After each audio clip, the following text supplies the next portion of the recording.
Okay, so should we ready?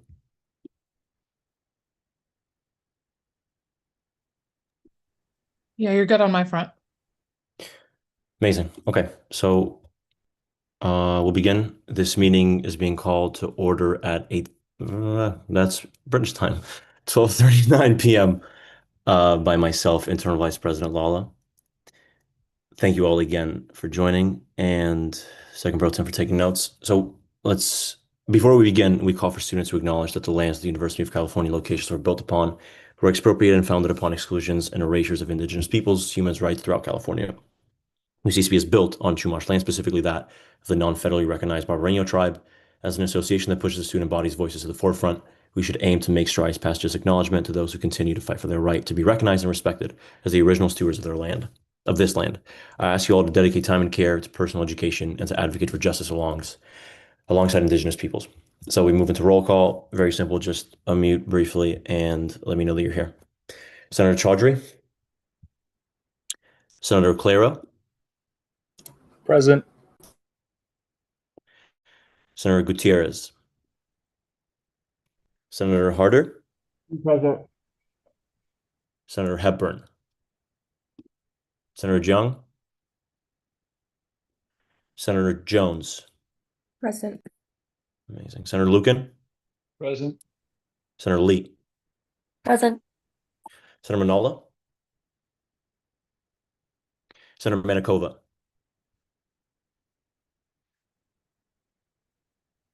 Senator Manikova. I could have sworn. Oh, she's present. Her mic Okay, just. In the chat, yeah. okay, cool. Sorry. Senator Mohis, Present. Senator Ola Olaitan, Senator Ono, Senator Padikanti, Senator Pasher.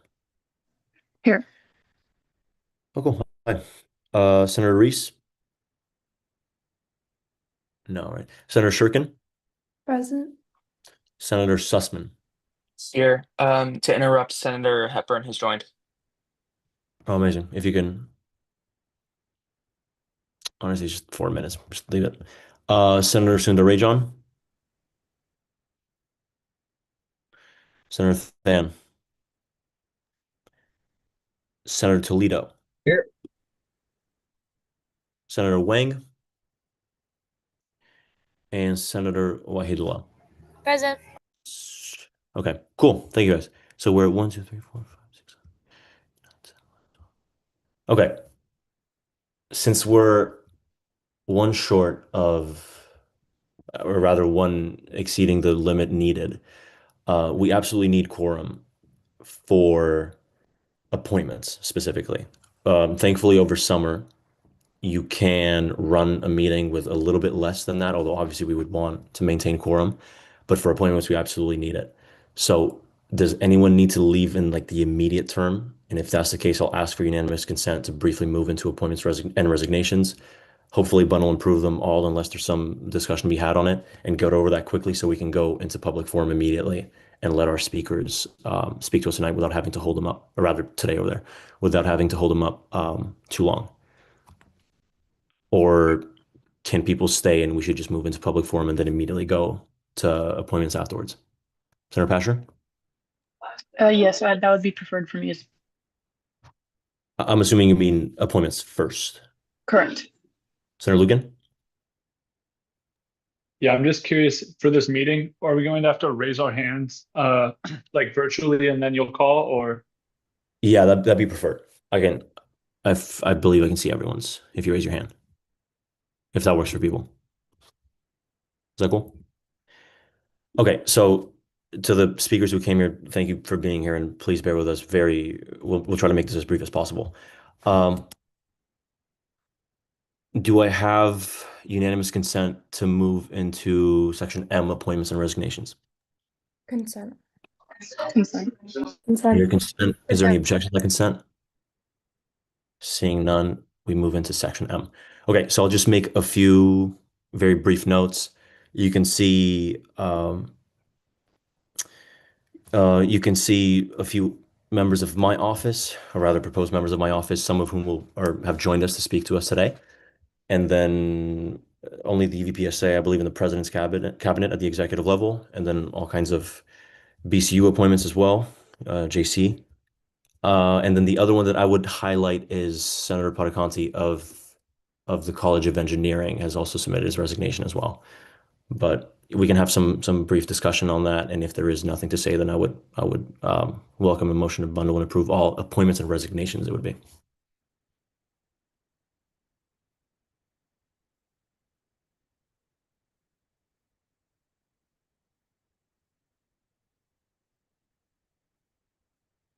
Senator Lucan?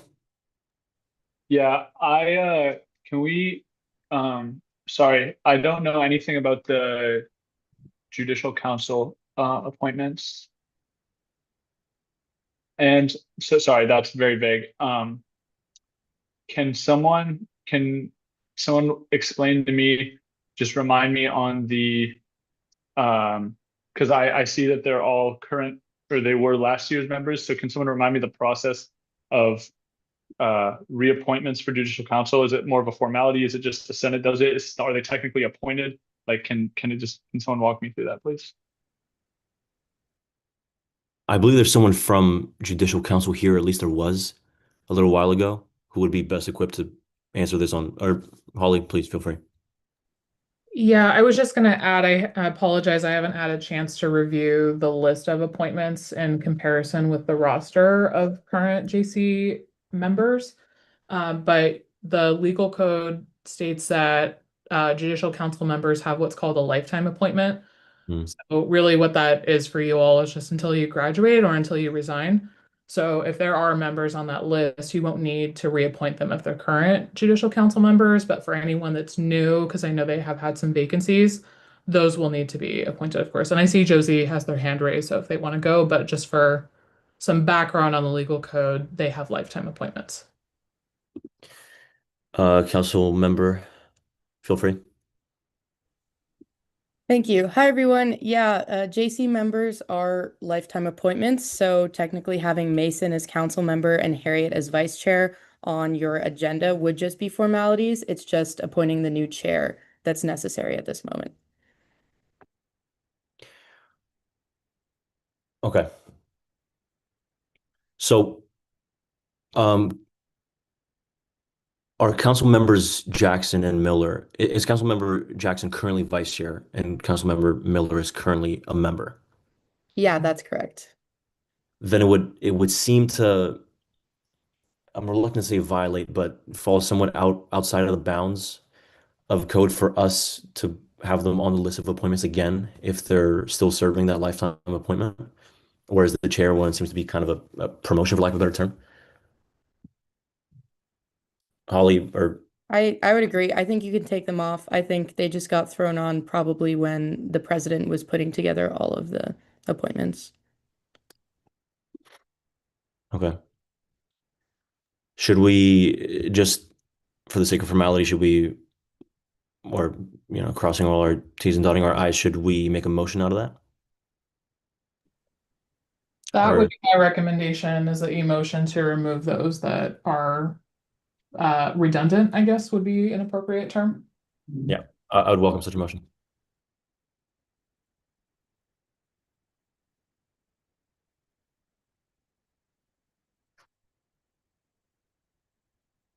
From anyone?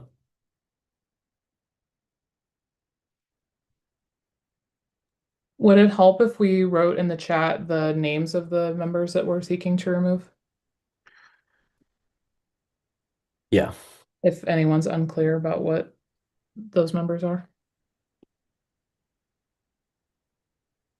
I'll do that right now.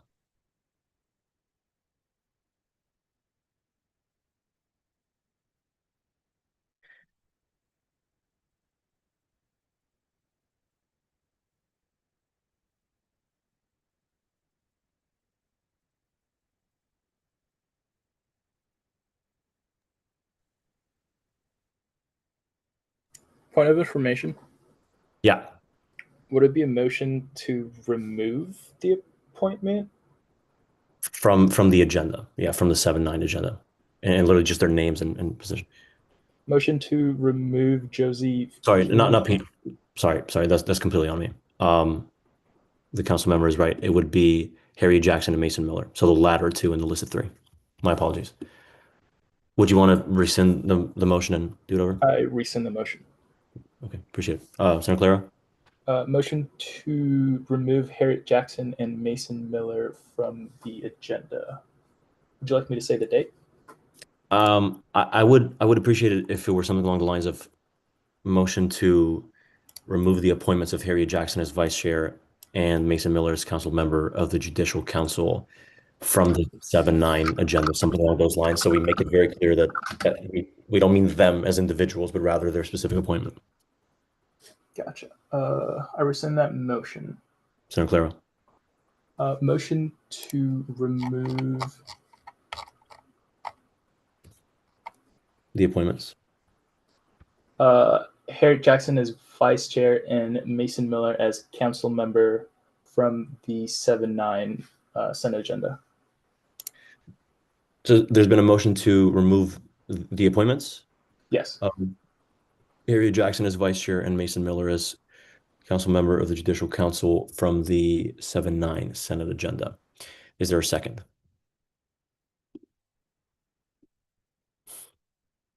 Is there a second? Senator Shurkin? Second. There's been a second. We're now in discussion. Senator Harder? Call to question. The question has been called. There's any objections to call the question? Consent. Any Consent. objections? Seeing none, motion passes. Thank you, guys. Okay. And that's all been reflected, I believe.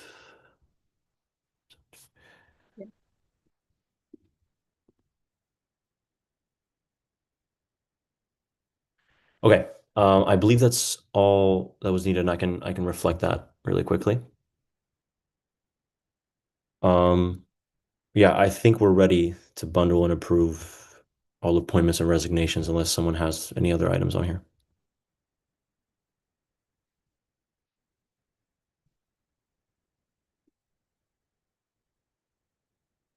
Senator Clara. Motion to bundle and approve all appointments. Would you want to include resignations on there as well? Appointments and resignations. Okay, there's been a motion to bundle and approve all appointments and resignations. Is there a second? Is there a second? Senator Harder. Second.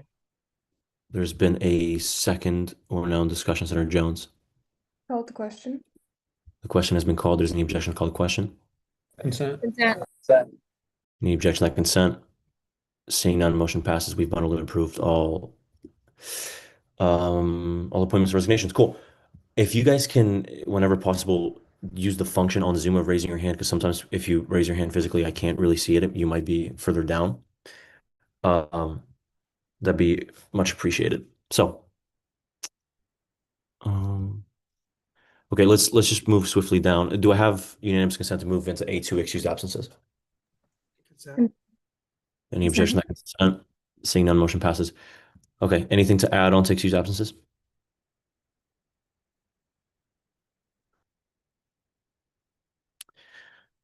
Cool. Seeing none, let's move down into acceptance of proxies. I don't believe are there any proxies for today, currently, or for the rest of the meeting? Okay, seeing none, let's move down into external reports. Is there anyone here as a chancellor's representative? UCPD representative? GSA representative? Youth and Governance Board representative?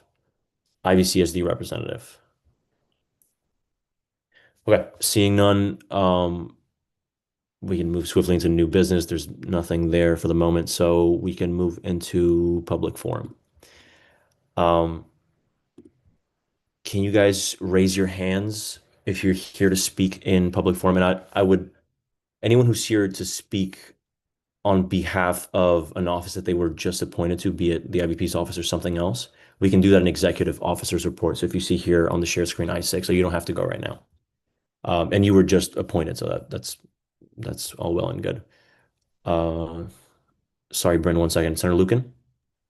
There's a senator who needs to be excused. Would I be able to make that motion right now to excuse him for the duration of the meeting? Yeah, okay. Let's briefly, do I have unanimous consent to move back into A2, excused absences? Consent. Any objection to Consent. consent? Seeing none, we're now in excused absences. Senator Lucan, feel free. Motion to excuse Senator Pasher for the duration of the meeting. There's been a motion to excuse Senator Pasher for the duration of the meeting. Is there a second? Is there a second? Senator Shurkin. Second. There's been a second. We're now discussion. Senator Lee. Call to question. The question has been called. There's any objection to call the question? Seeing none, motion passes. Anything else? Let's try to do these now if there is anything else, so we don't have to move back.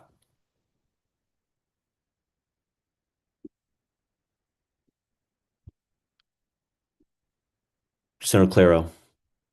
Point of a parliamentary inquiry. Sure. What's the process like if we want to ask a question towards the senators regarding like a topic? That's Is that even possible? just a general topic, something you want to discuss? Yes. That would probably be best handled in discussion items. We can add that. Yeah. Okay, so nothing else for excused absences. Cool. Thank you, guys. Do I have unanimous consent to move into D, public forum? Consent. Consent. Any objection to that consent? Seeing none, we move into public forum. I believe. Sorry, guys, if you could raise your hands for one more time. My apologies. Yeah. Bryn Merrill, I believe, was first, and then Hannah Rott, then Hannah Massey, is it? Sorry. We'll get you guys' names on the agenda. Okay. Bryn, I believe you're first. So you have 3 minutes to speak with 3 Wait, minutes. sorry, I don't mean to interrupt. Can I give my spot to Hannah Rott first? Yeah, of course. So it's Hannah Rott. And would you be second? Yes. And then the other Hannah third? Brilliant. Okay, so Hannah Rott, you have 3 minutes to speak with 3 minutes for Q&A. Please state your name, pronouns, and enunciate, but refrain from yelling. Speculation of a senator's intentions is prohibited and may result in your being removed from the ability to speak on the floor. Please note this meeting is being recorded. You may speak on any issue, whether it's on the agenda or not. Please include a contact warning if it will be graphic, and you may only come up once, and you may choose not to answer any questions. Do you agree? Yes. Amazing. I think it's a little difficult to hear you because of the wind, but Okay. Is this better at all? yeah, we can hear you. Okay, I can try to speak loudly if it helps. I'm sorry. No, that's completely fine. Yeah, let me just try to put it. Okay, so if you could begin with your name and pronouns, and then I'll start the timer. Okay, my name is Hannah Rott. My pronouns are she, her. Okay, yeah, you can begin. You have 3 minutes. Okay. Hi, I am editor-in-chief of Word Magazine. I just wanted to say, first of all, thank you so much for letting us speak today in the public forum. We really appreciate being here.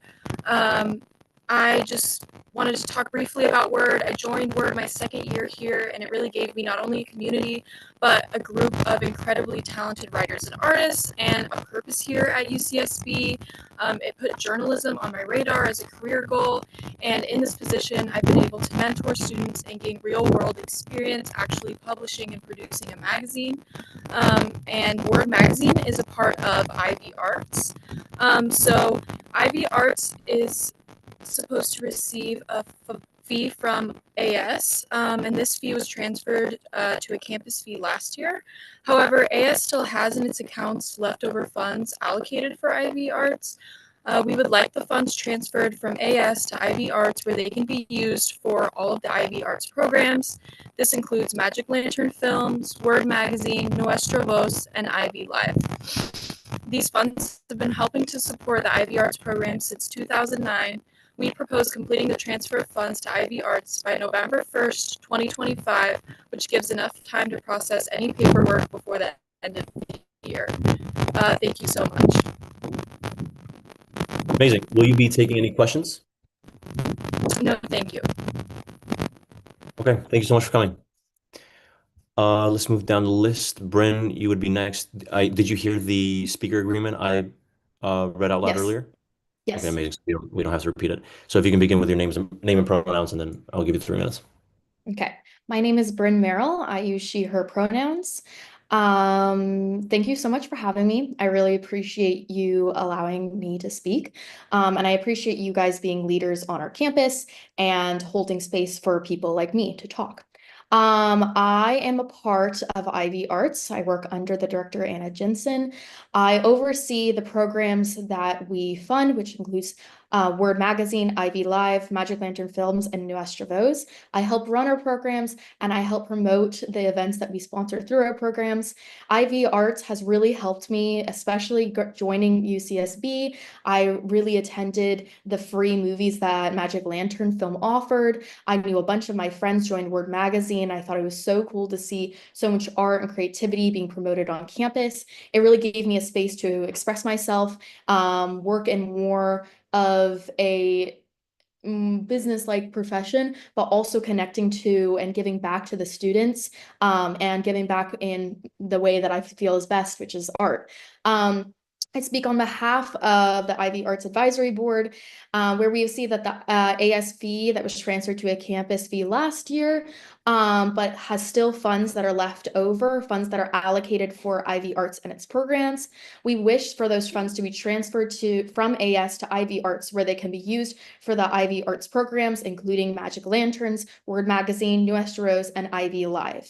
We propose completing these transfers of funds to Ivy Arts by November 1st, 2025, which gives enough time for the process of any paperwork, any questions, any confusions for this fall term. I really appreciate your time and thank you so much. Okay, thank you. Will you be taking questions? Yes. Okay, let me start that really quickly.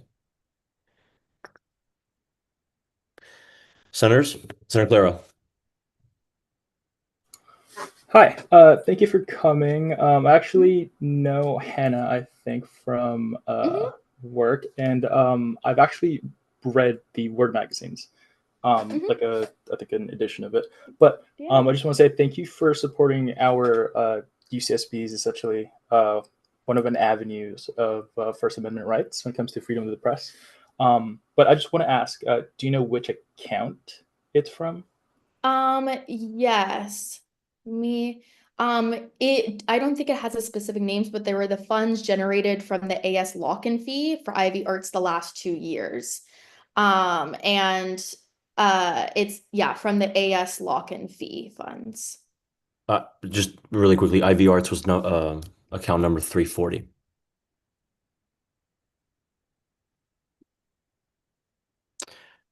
Senator Claro, did you have a follow-up or no? No, that'll be it. Thank you. Okay. Senator Lee? Hi, Ms. Lero. Thank you so much for coming and sharing how Ivy Arts has impacted you and the work you guys do. I was just going to ask, since the money from AS has not been allocated to you guys, how have you guys been receiving funding, or how have you guys been funding your events as of now?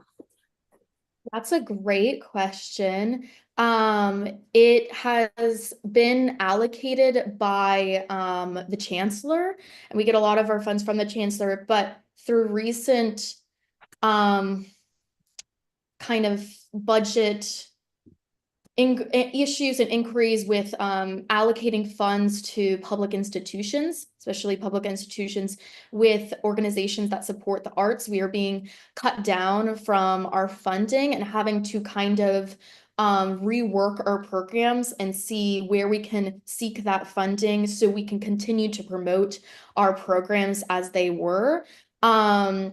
the funds from AS are already allocated to Ivy Arts. They just need to be transferred. I think it was voted on either this election or the past election.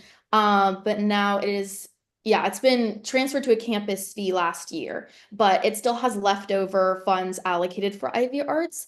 And with just like again, like with the stress which is coming from the chancellor giving money from, you know, the state to programs such as ours, with that kind of being an issue right now, we are having again to kind of rework our programs, feeling we might need to cut back, trying to prepare ourselves for if the fact that we are not allocated the usual kind of sum from the chancellor.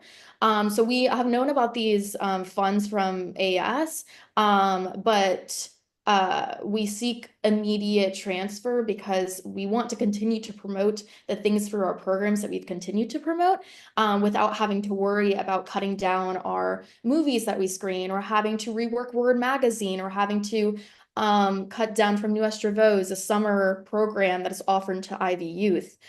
So these funds would really help us coming into a time of financial questioning. Okay, thank you. Okay, that's 3 minutes for Q&A. So unless somebody wanted to extend or had any further questions, you would have to motion. No worries at all. You're allowed to finish your thought if the time runs up. Okay. Any other questions, or should we thank our speaker? Cool. Seeing none, thank you so much for coming. Thank you. Much appreciated. Moving on to Hannah. Hi, my name is Hannah Massey. My pronouns Sorry, are really her. quickly. Mhm. You heard the speaking agreement from prior as well? Yes. If you could start with your full name and pronouns as well, then you can begin. My name is Hannah Massey. My pronouns are she, her, and I am the incoming art director for Word Magazine. And my name is Karis Kochnik, she, her. I am the managing editor of Word Magazine. I just happen to be with Hannah right now.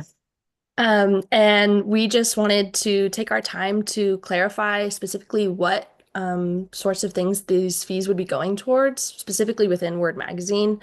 As a print magazine that's distributed 3 times a year and also for free to students all over UCSB and members of the community in Isla Vista and beyond, it's really important to keep this as a print magazine, to have students and community members have a physical tangibility, like tangible item that they can look back on over their time at UCSB.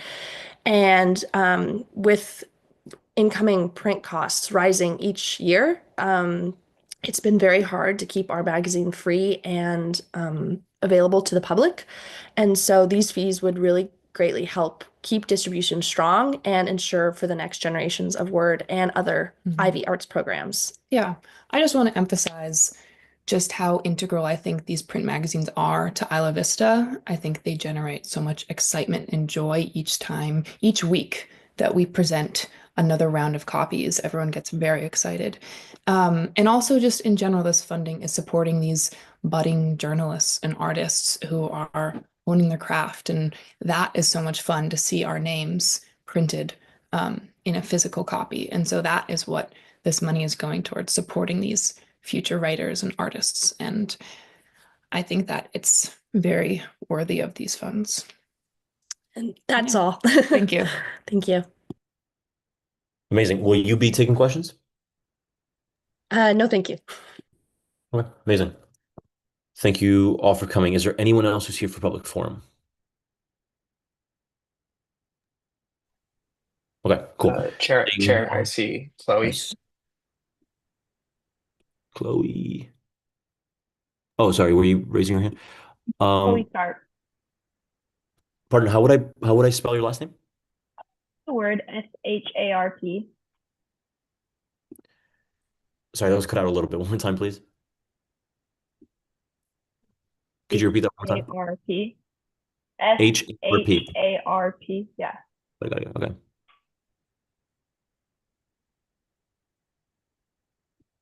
Brilliant. Okay. Did you hear the previously said speaking agreement? No, I did not. Okay. So you have 3 minutes to speak with 3 minutes for Q&A. Please state your name, pronouns, and enunciate, but refrain from yelling. Speculation of senator's intentions is prohibited and may result in you being removed from the ability to speak on the floor. Please note that this meeting is being recorded. You may speak on any issue, whether it's on the agenda or not. Please include a contact warning if it'll be graphic. You may only come up once, and you may choose not to answer any questions. Do you agree? I agree. Amazing. Please start with your full name and pronouns, and then you can begin. My name is Chloe Sharp. I use she, her pronouns. I work as the Magic Lantern screening assistant. So I'm like, I deal with the customers directly. And so I see the feedback and the positivity. And I feel like it just makes such a big impact on our campus. Like when I'm walking around, I hear people talking about it all the time. And like, I always hear such great feedback about like the movies we're showing. People really like the diverse collection. We put an emphasis on giving a variety of films rather than just doing blockbusters. We try to do like old films people may have not seen, really artsy films, some from foreign countries. And I feel like we also talk about like, we'll do lighthearted topics, serious topics. And I feel like it's such like a informative time, and it being free is a huge thing for students. Like that is really what draws them in. And I feel like twice a week, like it's just so important. Like people love Magic Lantern. And my personal feeling, like I love seeing everyone's smiles, like hearing the reviews of the movies every day. And I feel like it just makes such a big impact on campus. It provides this like safe and free experience, like with free food as well.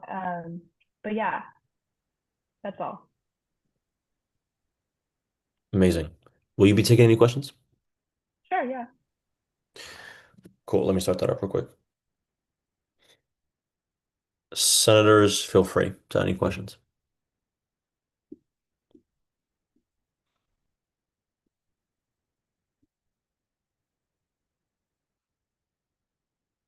Okay. Seeing none, thank you so much for coming to speak to us. Appreciate you. Is there anyone else here for public forum? Okay. Seeing none, thank you to everyone who came. Let's move into acceptance of the agenda. I'd welcome any motions on that.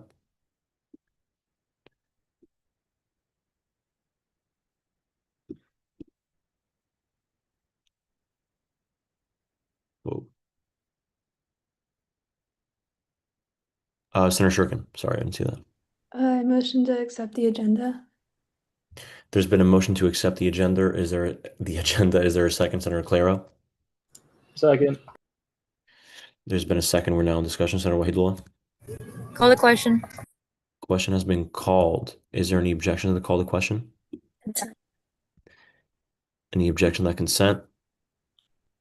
Seeing none, motion passes. We moved it into consent calendar, which there isn't. I don't believe there's anything for. One second.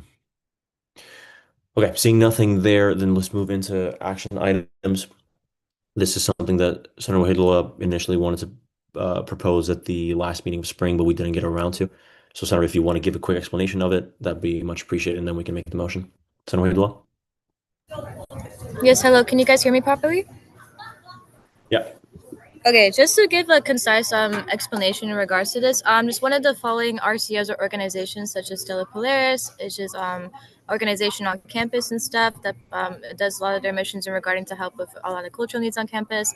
They just specifically came to us in the request as it's mentioned in the action items, and unfortunately due to the time conveniences we couldn't pass this motion in the previous meeting, so I'm simply adding it to the agenda now. So yeah. Thanks for that. I just realized the motion was slightly wrong. Okay, I'd welcome any actions on this. Senator Wahidullah? Yeah, motion to amend funding request for Stella Polaris submitted initially on May 4th, 2025 reflects an additional 172.75 is requested to be added to the originally requested amount of 700 for the end of year banquet. Sorry, I don't know if you have access to the one that's on the screen currently, because I believe it's slightly different.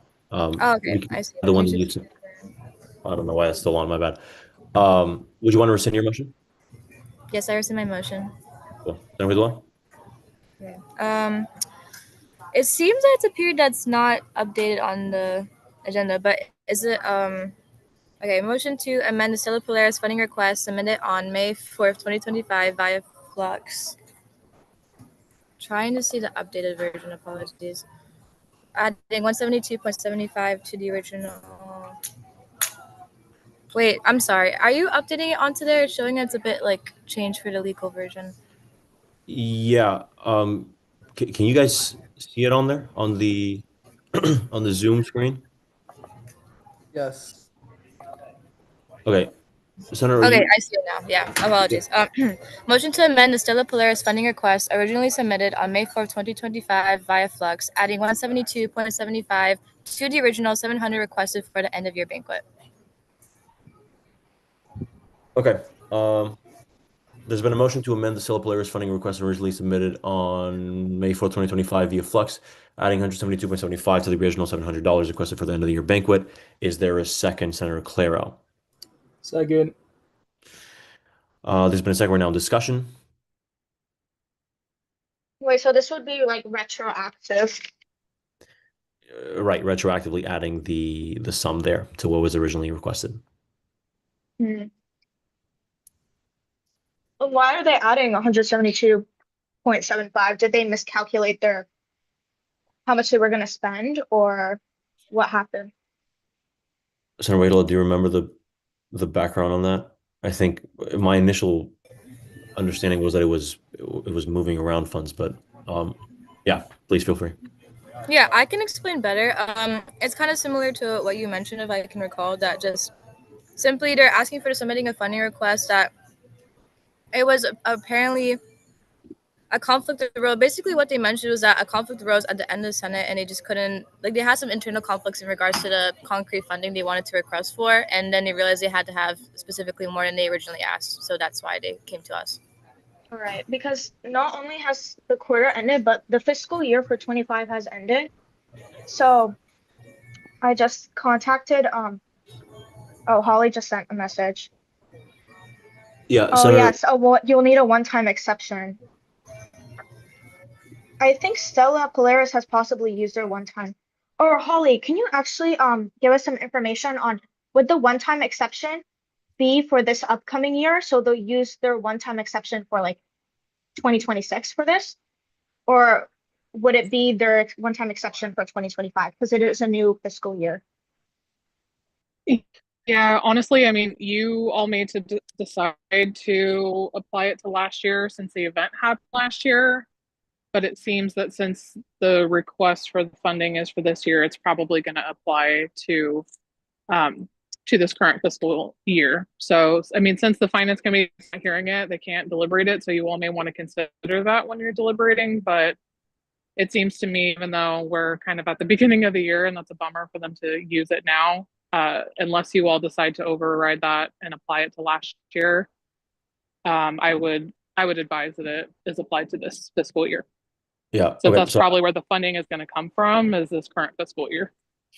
yeah, I should have also added this. I spoke to Vincent and Michael, who are two of the top people on the finance team or the administration side. And Vincent said, I think you can address this at the Senate meeting this week. And then Michael followed up with, yes, if the Senate leadership wishes to consider the motion of a fiscal year 25 retroactive allocation for the Stella Polaris, please add it to your upcoming agenda. It would be added to the fiscal year 2025 close for this RCO. So if I'm reading that correctly, that seems like he means that this would come out of their 25 budget, and the exception would apply for that year as well. I think Stella Polaris has used their one-time Right. exception for 2025. Or can someone, do you think, Iman, can you confirm with Stella Polaris if they've used their one-time exception? Senator, if we can be recognized, I appreciate that though. I'm sorry. No worries at all. Senator Hidalgo? Yeah, apologies. I didn't seem to clarify probably, but I don't believe after communicating with them that they have entirely used their and year annual budget in regards to that. It's just simply for this like minute expense. It's just to help clarify for remaining two components of the banquet expenses, which is just for the use and the room and equipment fee, and then the composable supplies and stuff. But after communicating with them, I think they're still like on the clear as I've heard so far. Senator Malhees. Yes, even though they have the money for it, it makes sense and their idea is correct. But in order to do a retroactive fund, you need a one-time exception regardless, because that's like policy. So it doesn't matter how much money you have in your account or anything.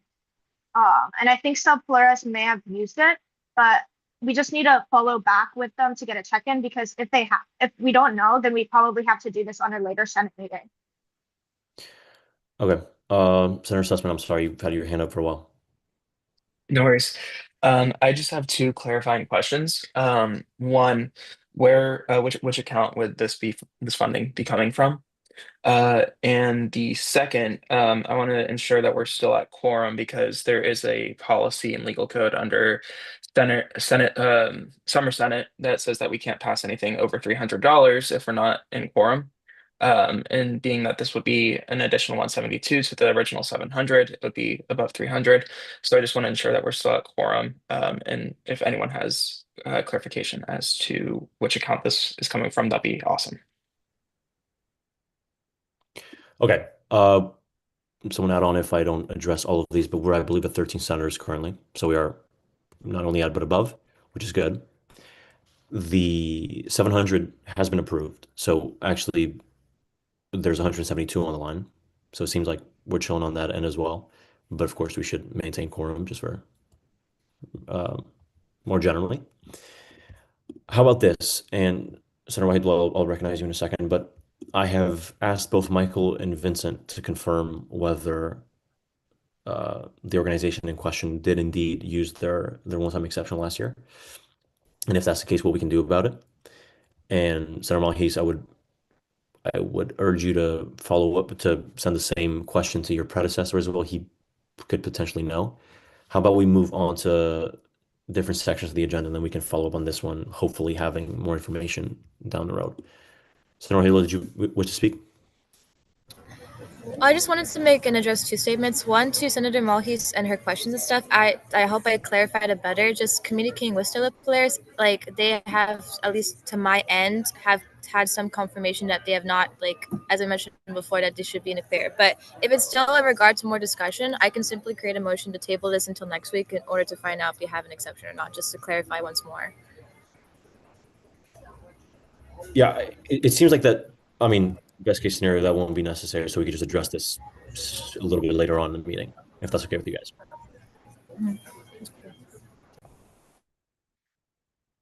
Okay. With that plan in mind, let's move on to, or I guess this is, since this wasn't, we're actually in the middle of a motion. So would Holly, remind me whether it would be the second who would rescind this, if it's on the floor? Or did someone call the question on this?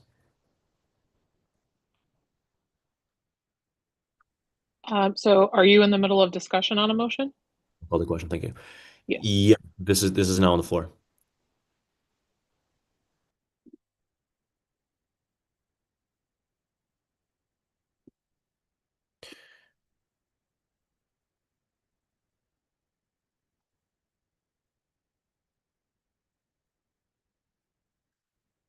Senator Clara? Can I just rescind my second? I believe that's in order. Holly, if you can confirm or deny. Yeah, he can rescind his second. I rescind my second. Okay. I believe that amounts to motion rescinded, correct? No, you could now ask if there's a second on the motion, and if there is none, then the motion dies. Okay. If we're all on the same page there, is there a second for the motion?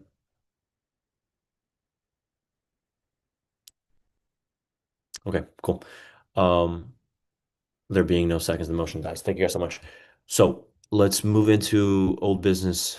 There was none. We took care of everything at the last spring meeting. We can skip past recess for now.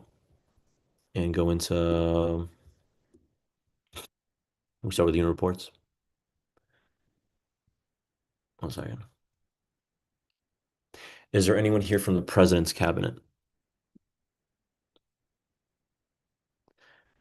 No? Cool. Executive director.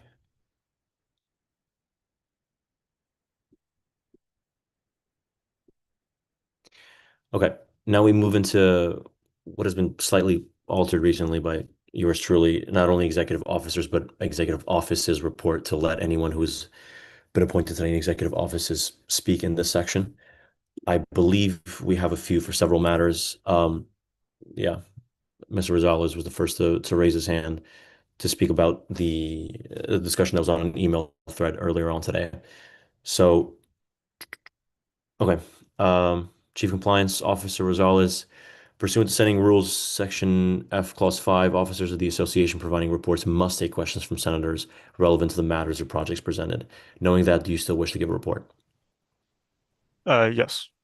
Okay, then begin by a quick introduction if you want, and feel free. But thank you. Sorry, my camera isn't working today. My name is Ben Rosales. I'm the Chief Compliance Officer. You guys appointed me a couple weeks ago. I sent on an email thread, which you all should have received, though I might have learned that the report itself wasn't accessible. I think the website was down momentarily. Excuse me 1 second.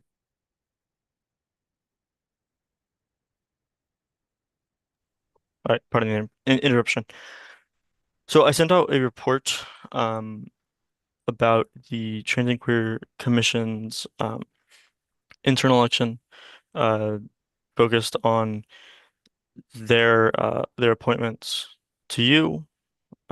This report was generated at the request of the internal vice president, as is my responsibility under legal code.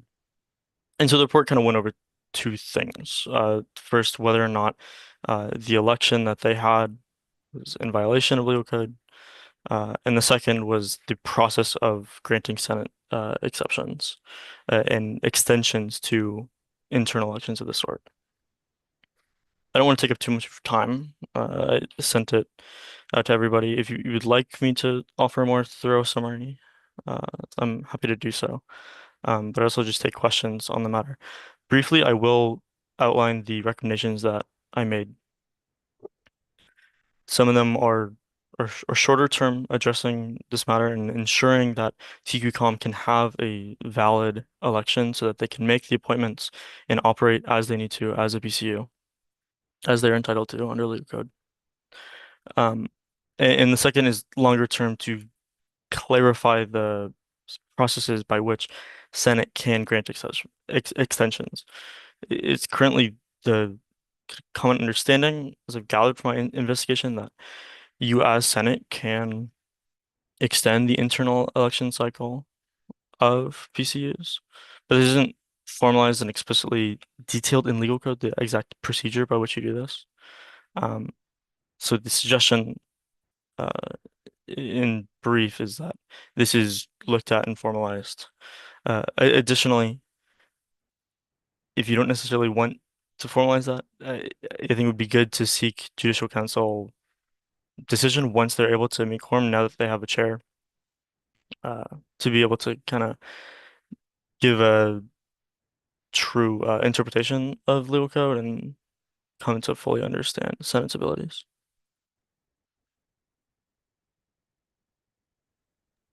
Was that all for your report?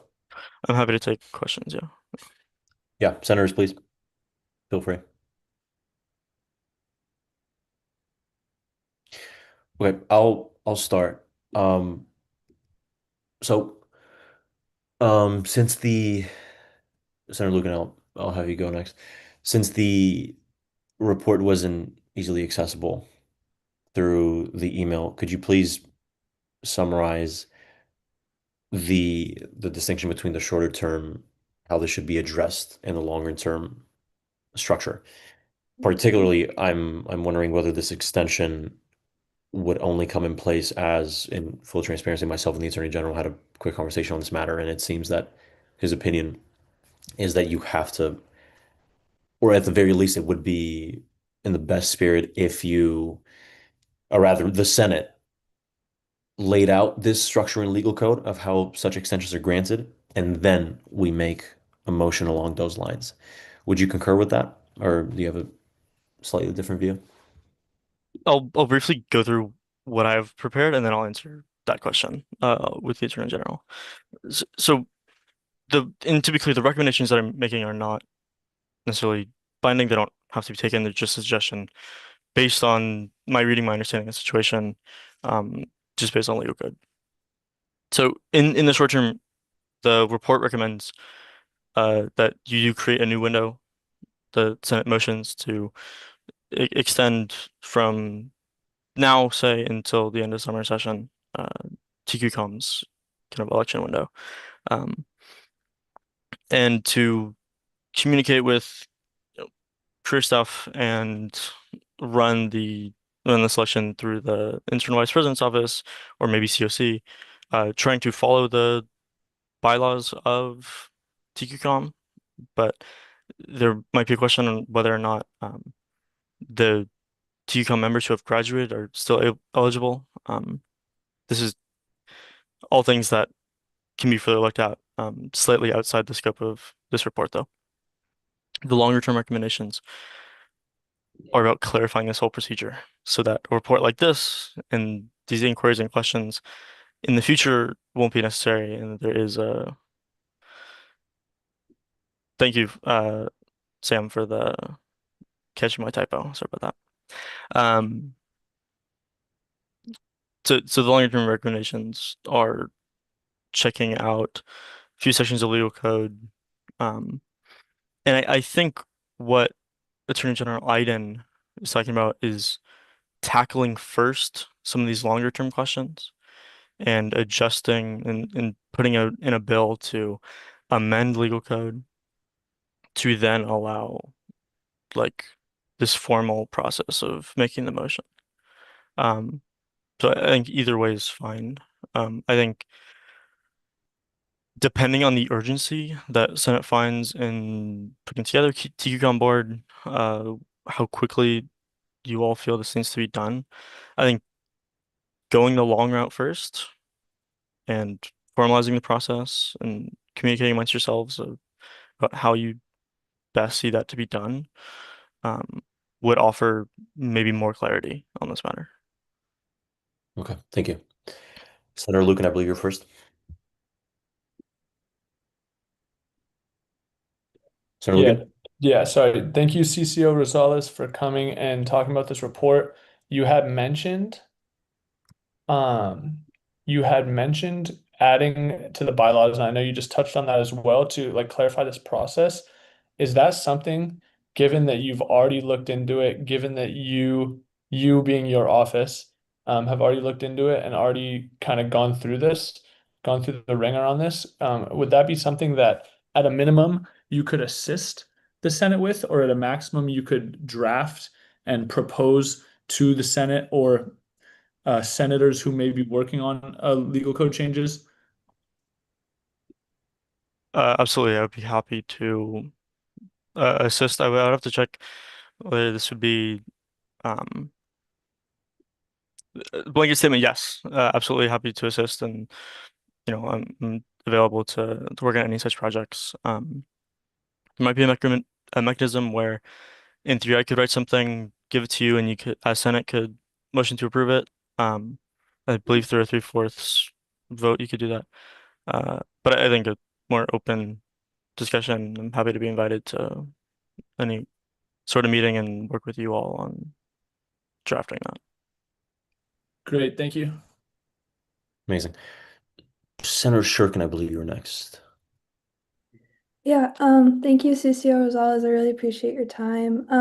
I just had a question, and I just want to open this up to the rest of the Senate as well, because I just need some clarification. But about, I think yesterday, the co-chair of TQCom reached out and basically said that having another election would be kind of like detrimental to the graduating members of TQCom. And I kind of I understand that just because there was a lot of members that did graduate. And so I was just kind of wondering how we can go about that and who could we consult to kind of resolve that issue because I'm not really sure about that. But in the email, it does seem that they're pretty concerned about this. And I just want to make sure we keep an understanding relationship to all of our BCUs, but especially TQCom. So how can we kind of resolve that issue? If anybody has any advice on that. Thank you. Yeah, absolutely. That's a great point. And I think this kind of tension is getting to the heart of why this more broad reform needs to be done, because there's a tension between uh, the point of allowing them the election and Senate enabling this is, to support their well-functioning and their autonomy. And so I think it's disappointing, say, if we realize that something happened outside of legal code, which then means they're hurt by it to some extent. I'll refrain from commenting necessarily on exactly how those finer points might come down, whether or not they can vote. That's probably a question best left to, maybe Holly, say, if you want to weigh in, or other pro staff. And once Judicial Council can make quorum, that'd be a great question for them and the Attorney General as well. I'm not sure if I answered everything, but yeah.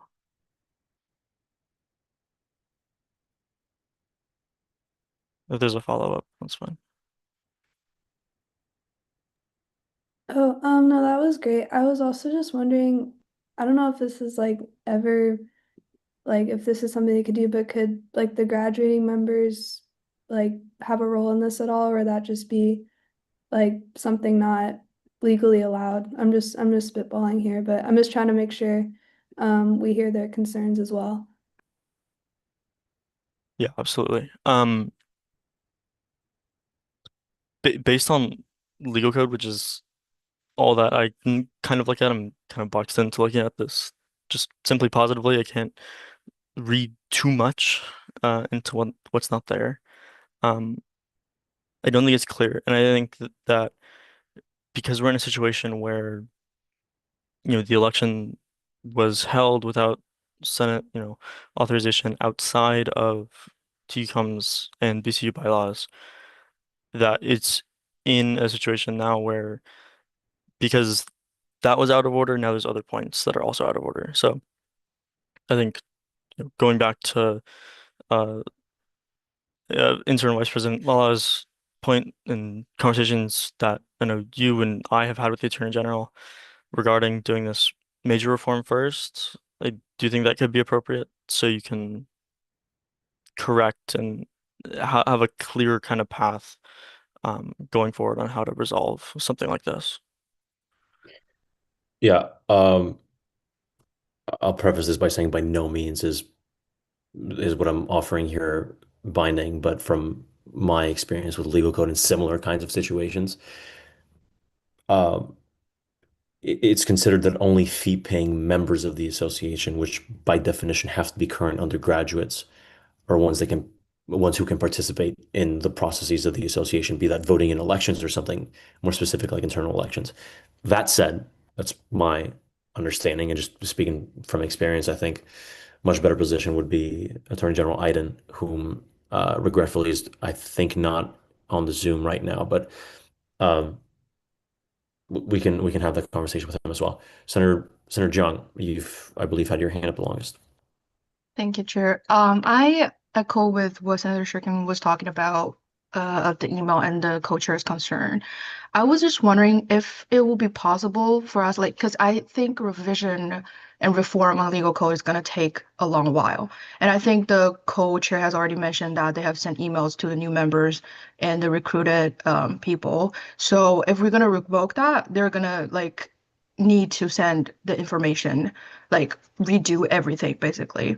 I was just wondering if it's possible for us to extend the recruitment time frame for them, but also just do not revoke their appointment in the sense, I know it's probably going to be very difficult to do that because their like election was like kind of done like in the absence of like authorization. But I was just wondering if it could be possible because I do think redo everything and just try to redo the emailing and everything is going to take a very long while. And I don't think the vacancy for the committee is going to be for the best interest for the operation of the committee for the upcoming quarter.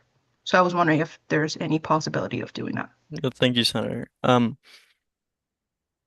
If you're asking about whether or not Senate can offer retroactive approval of the selection and in motion to retroactively extend it, um, I would appreciate Senate leadership to kind of weigh in on that. My understanding would be that that would be, again, this isn't properly formalized, so this is why we're in this more complicated situation. But generally, that such retroactive legislation would be frowned upon in policies of Senate. It says that Senate should not retroactively like pass bills. Technically, the motion wouldn't be a bill, so it wouldn't be retroactive, but you know, retroactively approving stuff is often contentious. But Yeah. Senator Calero?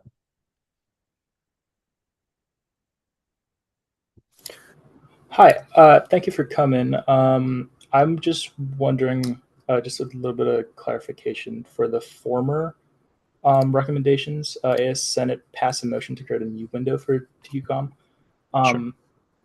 Do you think it's viable if they have some sort of voting thresholds within their voting processes that they can achieve that during the summer? Especially since everybody here isn't really doing anything for the summer break. Also, in terms of retroactive changes, our last meeting from spring, didn't we literally retroactively change an appointment for like one of our like departments? But anyways, like can we hypothetically do that? Like hypothetically retroactively, I guess, give TQCOM an extension for their election and then just accept their their elected results.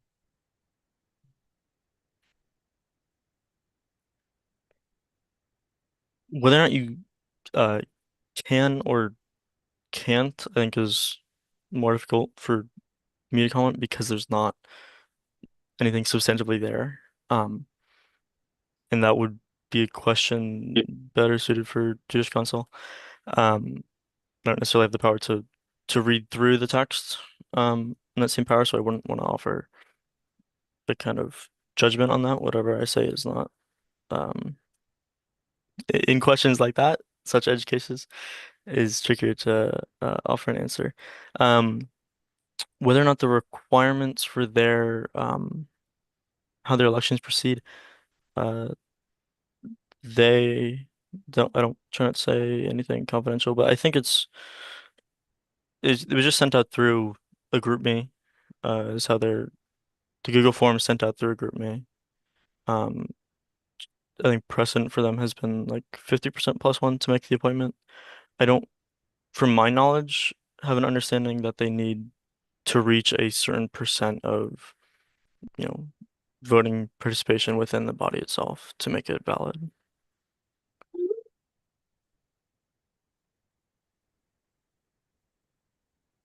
Senator John?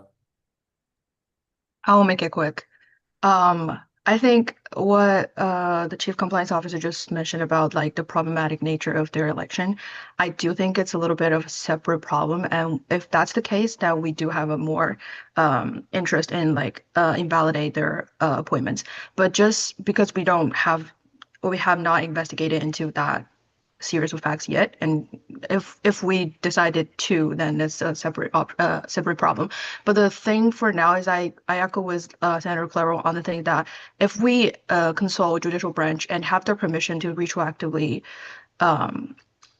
basically pass this appointment, would you say that was a plausible pathway to go to? Like just to ask their opinion on if we can retroactively. If judicial council gives you, if you ask them like if this is okay and they say yes, then yeah, that's absolutely fine. Okay. I Okay. think Thank the you. trouble is right now judicial council, I believe can't do that. Maybe now that they have Josie as chair, they're able to make decisions. But at the time of writing, they weren't. Um, Okay. but yeah. Cool. Thank you. Just one point of 2 points of clarification. The first one is that the retroactive action we took in spring quarter, to the best of my memory, was about a swearing in that might have had some problem with it. The process itself, it wasn't necessarily about the difference here is that it's beyond the timeline in which the election is supposed to be held. So the analogous thing would be, if the election itself was held in summer or something like that. And so there's a significant difference, I think, between the two sort of retroactive actions. And the second, Senator Jung, is that the Senate is not an investigative body. That's much more in the realm of the Attorney General and ultimately the Judicial Council who carries out that kind of action.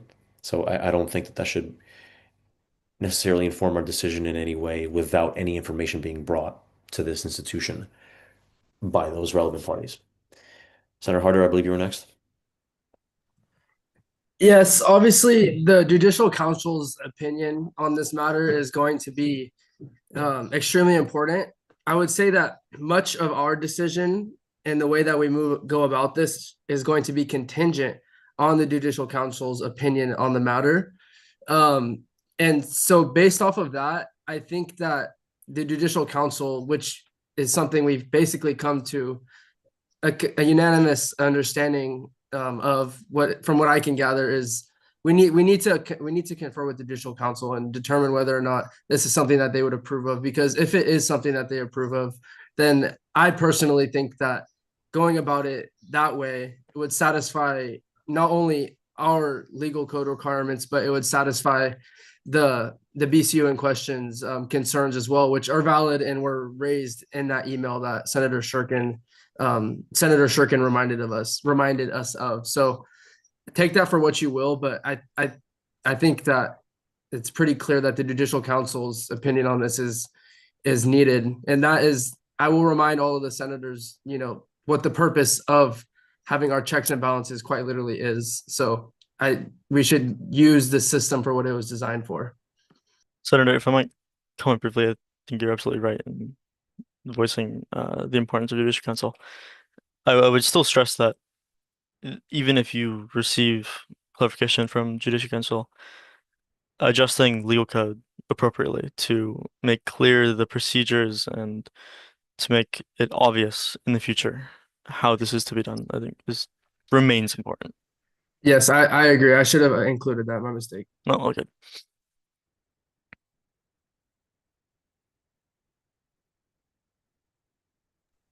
IVP, your mic is muted. Senator Harder, did you have a follow-up? No, thank you very much. I yield. Amazing. Senator Mahis. I was actually gonna say what Senator Harder sort of said, that our decision right now is contingent on Judicial Council, and it's great that we're meeting during the summer so we can like sort out issues like these, because perhaps TQCOM isn't the only VCU with a situation like this. So since like we just appointed a new Judicial Council, I think a good proposition for moving forward with this is giving them the time to have their first meeting and come to a consensus on this, and of course with the Attorney General, and then afterwards we can re-meet, or maybe perhaps in another meeting this summer finally make our decision in regards to extending their election possibly, or some sort of other alternative solution. And that will still possibly give them the chance to fill up their board by the beginning of next school year.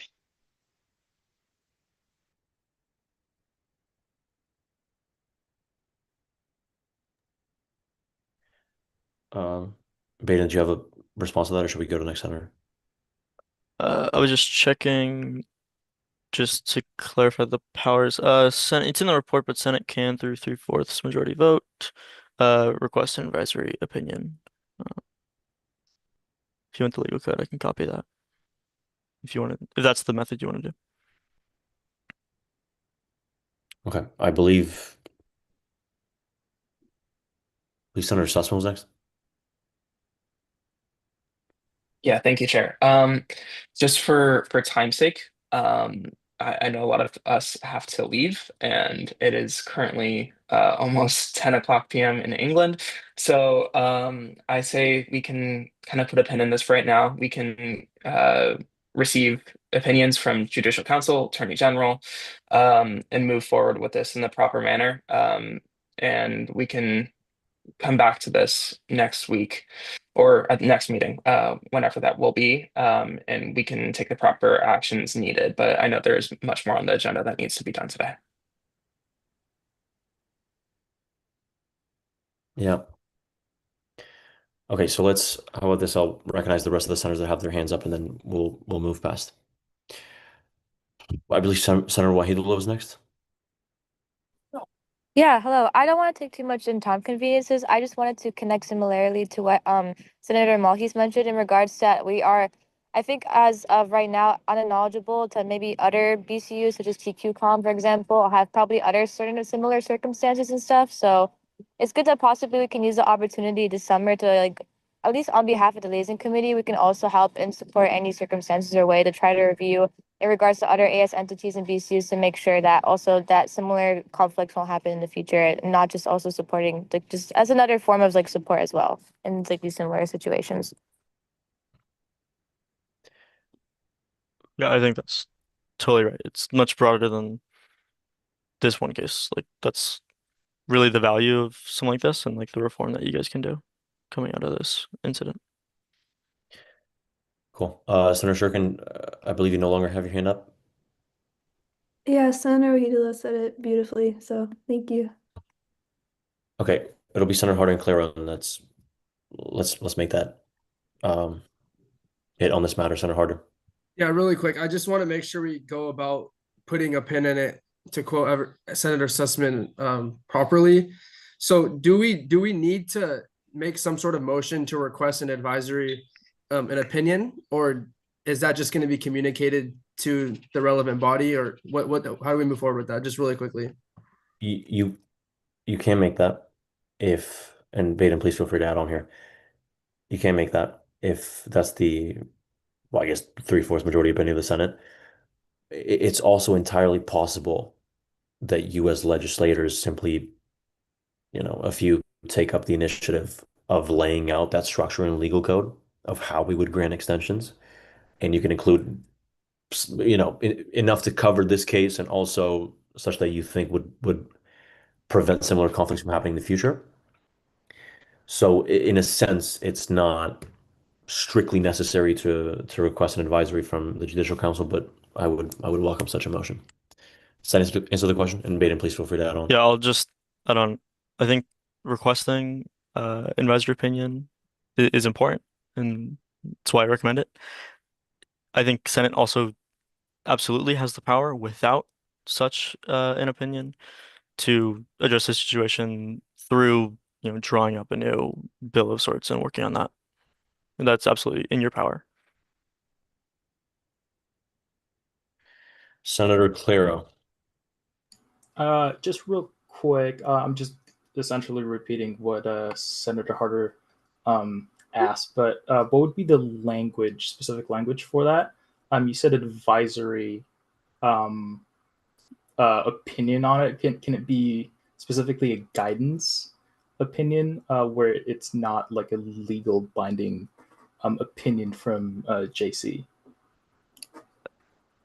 I think you get guidance more from me. Like this is kind of the process of, let me look at the legal code, let me figure out what's going on, read the report, make some suggestions. But I think going to JC means they're offering a clarification so that they can tell you what is, like very clearly what is and what is not allowed. So the purpose of going to JC would to get that binding opinion to know where the line is.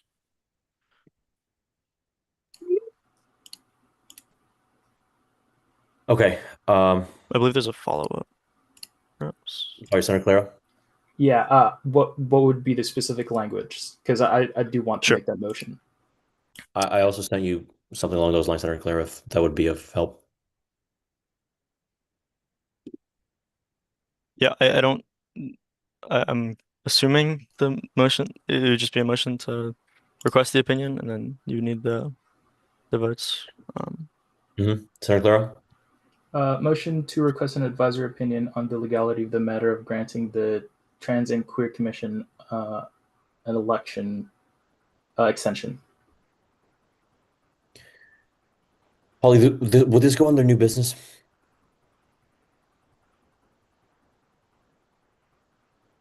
Yeah, I think that's fair. It'll probably need to go in business somewhere because it can't go under discussion items. So I think new business is fine.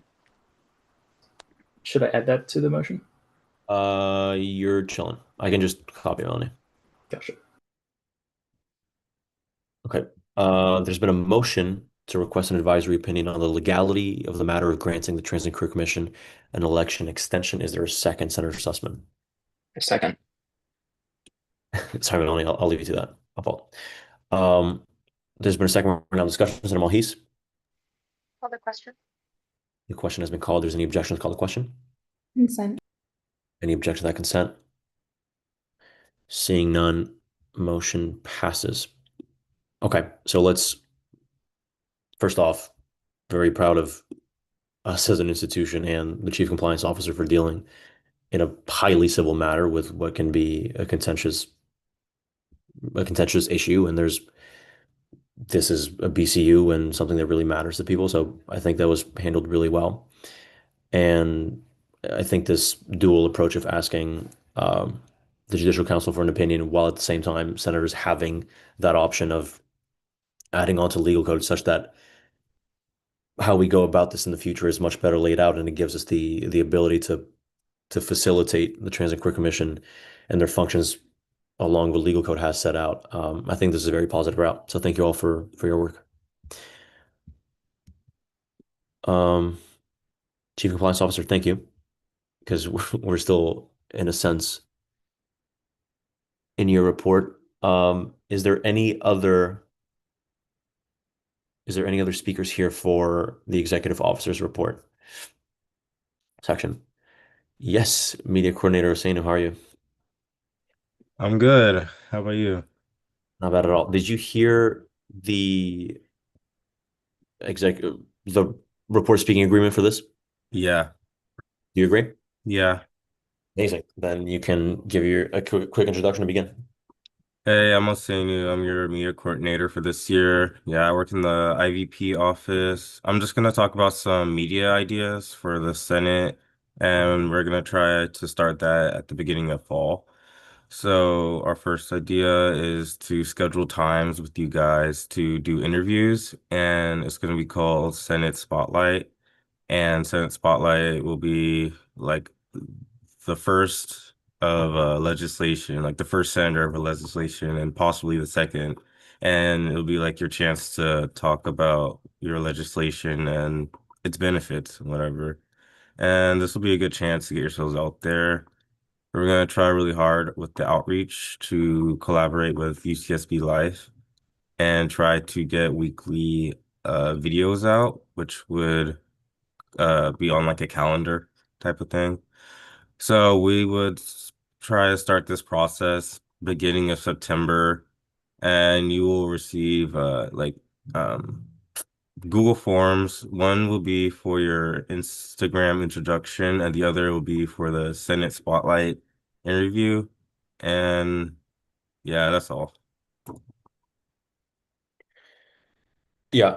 So, feel free to add on here for Senator's clarification. The idea is something along the lines of there's a Senate. So we try to get the agenda up and publicly accessible on the IVP and Senate stories each week.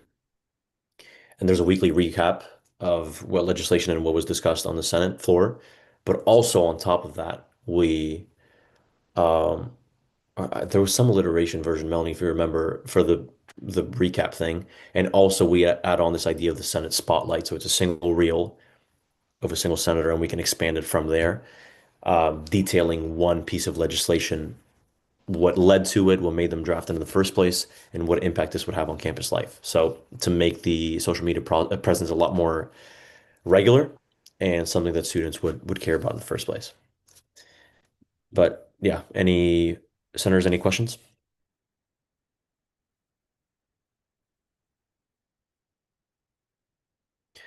Senator Wahidullah. Yeah, I just wanted to make a small question. Thank you so much, Senator, for coming. I've seen all of the extensive work you've done so far in the previous years and a lot of your accomplishments to help provide more outreach in regards to Senate to the student body. And I think it's a great idea, honestly, to provide more, I think, accessibility to what senators are currently doing right now. I just wanted to know, do you have any more like specific details in regards to the Senate Spotlight videos, like more about like how the outlines will be, or maybe like if it's going to be pre-recorded or live, or have you had any collaborations of other entities about these ideas yet, like maybe committees itself or other things, just to make it more branched out or better so far for the videos and content? So basically, let me deduct your question. So basically, I have a Creative Media unit which runs the ASUCSB account, and they basically I have a what's their they have a title, and I work with her on a lot of, like, last year, some of the Senate things that we did. She was at the I don't remember what it's called. But yeah, I am doing that. And I also have UCSB Live that I have to be in contact with to try to get some outreach. So there are some entities that will be helping us on that, but I'm sure we can do it. Okay, Sue, thank you. Any other questions? Senator Claro. Thanks for coming, Arsenio. I just want to say, also just repeating what Senator Weedle just said, but I think it's really important to, I guess, market AS to our broader student body, because I think the past AS elections shows that we need to essentially I guess better communicate AS and what we're here to do and how we're going to represent our fellow students. But my question would be, like, how could we, like senators, help out with that? Um, Honestly, how you could help out is just doing it. Like last year, a lot of the senators didn't do anything that I was like requesting. So it was harder to, like, this is why it's a little bit harder to just ask a lot of the people I'm asking to collaborate, because I didn't have like a structure last year. So it's hopefully gonna be a lot better this year. And the interviews will be probably like a sit down talk, a little more professional, and be alongside your introductions. Senator Jones. And to kind of add on to that, ways that like senators can help is that I'm going to be the one drafting what information is going to be posted weekly based off of our Senate meetings. So if there's something that you specifically want to have published in the Instagram, whether it's a post or a story, you can just forward that to me, and I can forward that to the respective people who are going to be curating the actual post themselves, because I'm not going to be doing graphics. I'm doing more of like the curating of the information. And so I think like a big goal that we have with the social media for this year is to make it more engaging. So not just about legislation and doing like Senate Spotlight, where it would be like, the video of what legislation senators are working on, but also doing like a Senate takeover where members of the Senate can show their day in the life and make it a bit more interactive. So if you're interested in that at all and you have any ideas on how to make it more interactive for students, with like the question bubbles and whatnot, then like by all means, please like reach out with that. Thanks for highlighting that, Senator. That is, in fact, in legal code, it is the second president pro tempore who serves as that liaison of sorts between the Senate and the IVP's two media coordinators, which would be Osenu and Rose Friedrich, who's a new hire. Osenu has historically always been present. It's never been an issue of Osenu not being available or willing to get projects going. It's always been on the other end. So let's please, please not have that be the case. Let's not repeat that this year. Having meet your senators post going up in like March with 2 weeks left in the term doesn't make sense. It just doesn't. So I think that's another question of how we want to, I believe, Osena, we spoke about continuing that as well. Those meet your senators introduction posts, and that can be a collaborative process, how we want to do that. It could be slides, but one person, one senator at a time. Again, at the beginning of the year in early fall.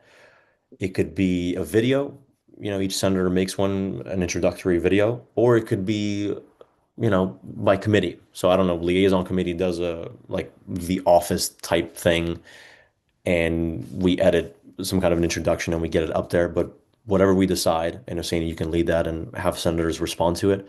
Let's make sure that we're fulfilling our end of the bargain, and we can't have a Senate media presence without the Senate being present. In short. Yeah, I agree with that.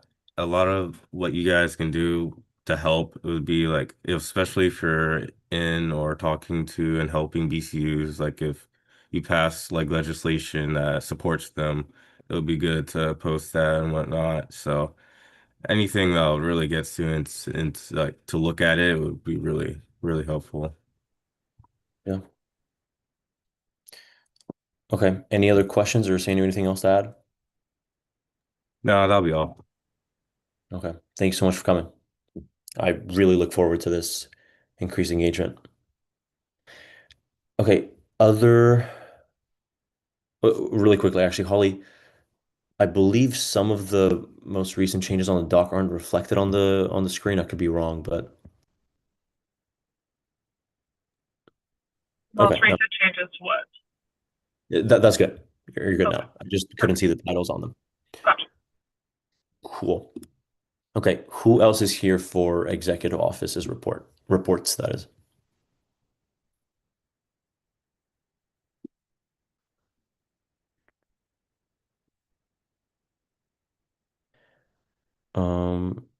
Jeffrey, would you want to go next? Yeah, sure, I can go next. Cool. Did you hear the speaking agreement from earlier? Yeah, I did. Okay, then feel free to give an introduction and begin your report. So, hi everyone, my name is Jeffrey, and I'm honored to be serving as this year's accountability of director. And so I see this role not just as a checklist, but as a real opportunity to help our Senate and BCUs stay supportive and effective in their work. So my goal is to ensure that everyone, especially in the AS, has the tools and the support they need to succeed in their roles. So one of my priorities will be making sure that expectations are clearly communicated and also easy to follow. That means like making deadlines, responsibilities, and timelines as transparent and consistent as possible. So like when the expectations are unclear, it's really easy for people to fall behind, not because they're unmotivated, but because they're unaware. So I want to remove that uncertainty.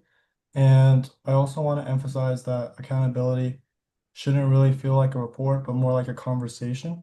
So that's why I hope to like set up regular check-ins, especially if I notice like someone's having a hard time. So rather than jumping straight to conclusions, I'll try to reach out, talk things through, and I'll see what support or clarification might be helpful. And at the end of the day, I believe that accountability helps build trust, and that trust is what makes the student government so effective and meaningful. Yeah. Thanks again. So I'm always free, so feel free to reach out.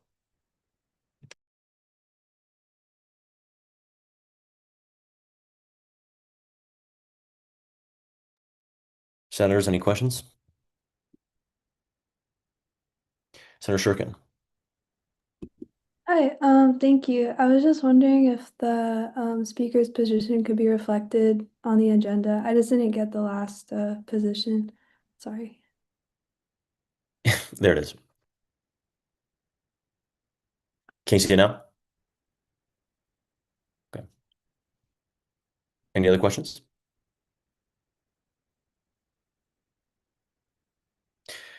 I'll just quickly add on. I think this is a role that wasn't exactly active last year, at least in my awareness from the Senate end.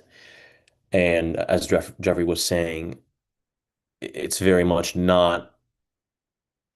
It's not going to have this punitive aspect to it, but rather we're a Senate that many people in this room right now ran on a platform of starting way more projects. Our initial conversations, both in public and amongst ourselves, have focused very much on that, of how do we become a project-centric Senate. And I think Jeffrey's role is huge on that. And I think one aspect that him and I spoke about, and I believe he'll follow up on, is having a sheet in which all the projects that senators have proposed are being tracked, where we are along that line, along that process, and what the best steps would be to move forward. So I'm really looking forward to that collaboration as well. If there are no more questions, we can move on to the next speaker. Cool. Thank you, guys. Sam, would you want to quickly introduce yourself? Yeah, I'll introduce myself and then I'll hop off because I have to go back to work. But I'm Sam and I'll be working for ENRI as a parliamentarian, and I'm learning about the Robert's rules and Robert's rules in the legal code.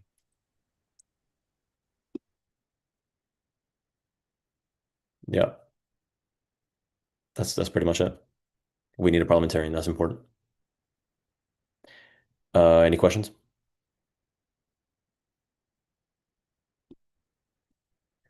Cool. Thanks, Sam. Have fun at work. Thank you. Bye. Cheers.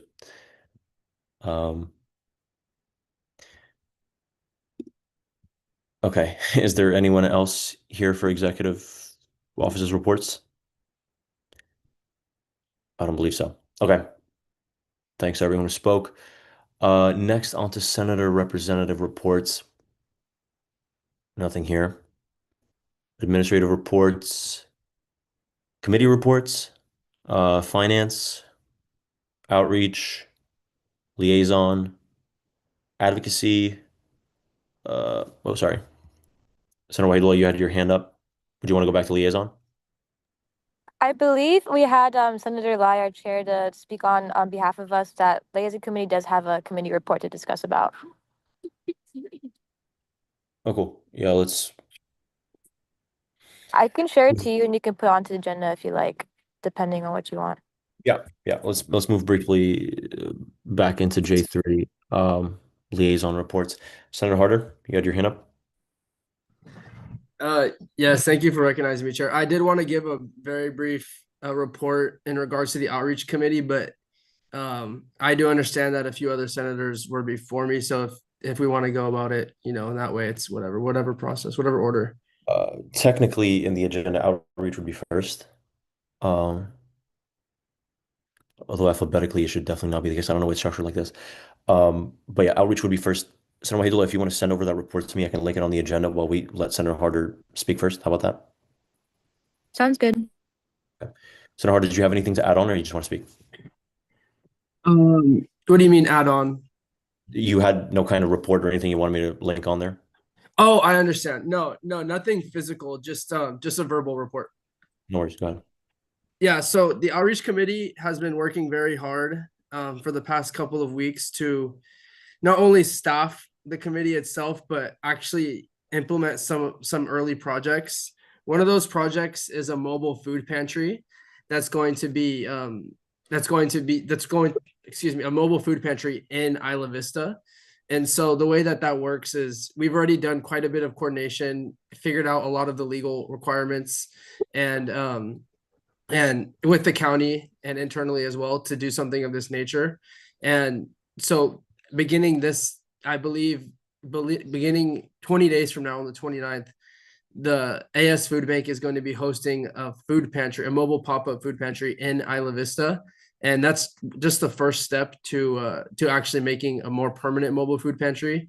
The reason why the outreach committee is involved in it is because being being part of the Senate's outreach mechanism, we're issuing quite a bit of surveys that students are going to be answering while they're actually at the food bank itself. So the outreach committee is going to be gaining information on behalf of the Senate that we can use for later actions and different bills and things that we're going to be other projects that we're going to be implementing later on. So I just wanted to let everyone know that that was happening. And if you are in the area, April 20, or excuse me, July 29th, then that's the first implementation, and I can upload a schedule of the rest of the pop-up events that are going to be occurring throughout the summer. If you are in the area, your guys' help would be definitely appreciated. I'm going to be traveling to help with the first one, actually. Thank you. I yield. Thank you, Vice Chair. Any questions, discussion items on that, Senator Shurkin? Yeah, congratulations, by the way, to Outreach. Amazing, amazing project. I also had a brief report to give, but I'd like to respect the senators who have established reports already in the agenda. Cool. One sec, let me add this onto the agenda. And Holly, it seems like there's still a little bit of a delay between things being added on and appearing on the Zoom screen. I really don't know why. Maybe there's a bit of a delay, but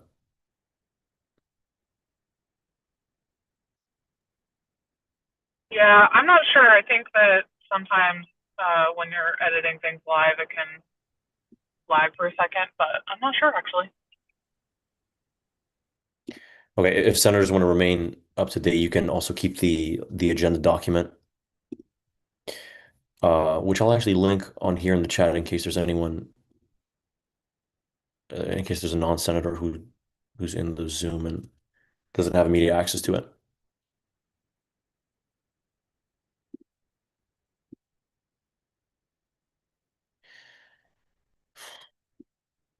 One second.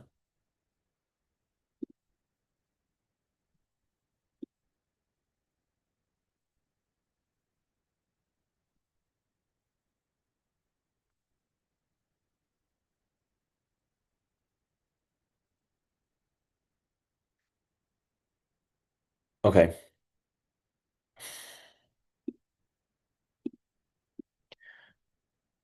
Senator Hidalgo, were you able to send that report over? Okay, I just see it.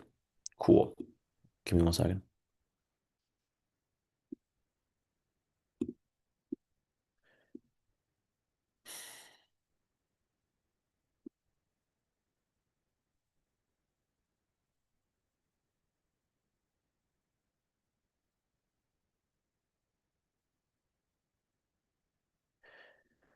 Okay, it's been added on. So, Senator Wahidullah, feel free to begin.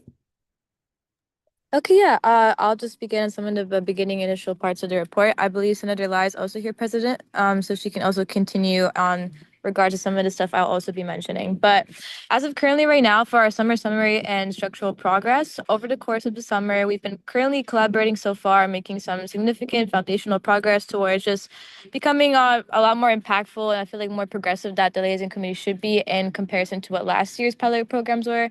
So far, some of the internal infrastructure that we're currently working on is to support a lot more better senator performance, BCU engagement, legal code reform, and just more interaction, I believe, across committee collaboration.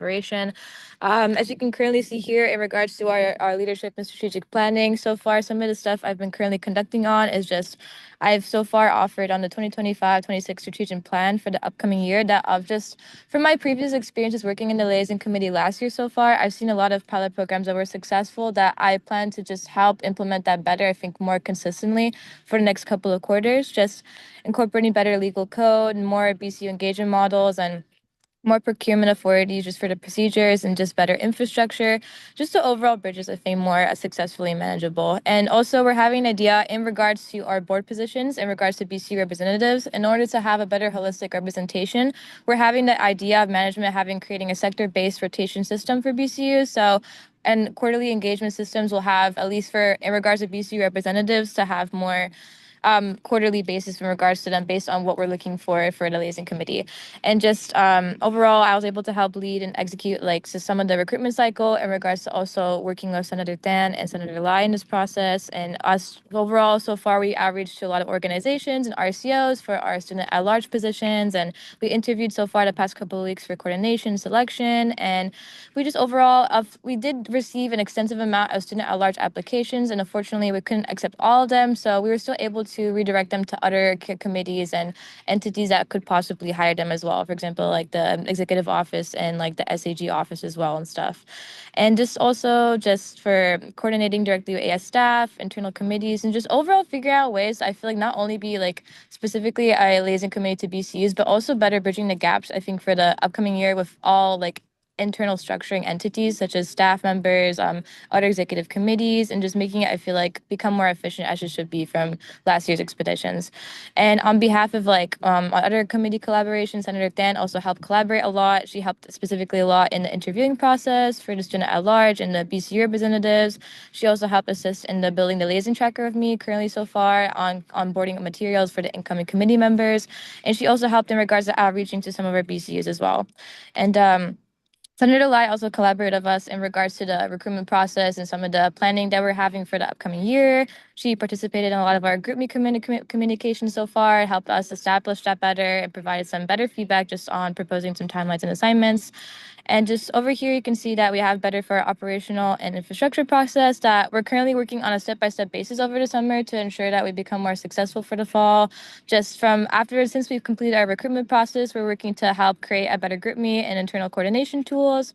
And we're also currently working right now, like similar to the legislative tracker that Senator Hart and I collaborated on, we're working on a liaison tracker, which is more of a alternative approach that helps like provide more just like templates and BCU visits and the contact pages just to make it for our voting members more easier to do and just more various models. And I don't want to take up too much time for the other committees, just looking ahead towards the future with our groundwork we're trying to solidify over the summer. We're planning to have this better implementation for the fall. So then when we begin, we'll have a fully built out committee structure, more codified procedures aligned with AS policies, and having internal tools to hold senators accountable while empowering them to build meaningful relationships, not just with BCUs, but I see that it's more important to not only collaborate better with staff, as well as like all like internal members, associate students. But so far, we've just been working pretty like comprehensively and just working as best as we can to address a lot of the longstanding gaps that have been currently existing in associated students and just making a lot more progressive change overall. But yeah, that's just what I wanted to write down there. If I'm open to asking for questions too. Amazing. Thank you, Senator. Any questions? Comments? Chair Lee or Vice Chair Than, if you want to add on to that, feel free. Yeah, I just want to publicly thank Senator Waidula for all the work she's been doing. She's been a lot of help as someone who's been senator before, so she's provided a lot of insight and taken charge on a lot of things. And the report that she has is pretty comprehensive. I just would like to add on that we'll probably be doing outreach to the BCUs pretty soon, just introducing ourselves and the liaison committee, and then also in regards to what was brought up earlier about TQ-COM, we will definitely be looking over the AS legal code again and just going over and reviewing all of our processes and seeing what changes that can be made, and then perhaps meeting with the liaison committee to go over that, and then also reaching out to CCO Braden and other entities to perhaps restructure some of our BCU election processes and other things. But I think that's just what I wanted to. Thank you.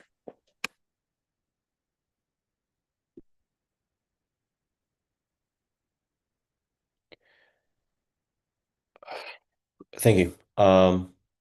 Senator Than?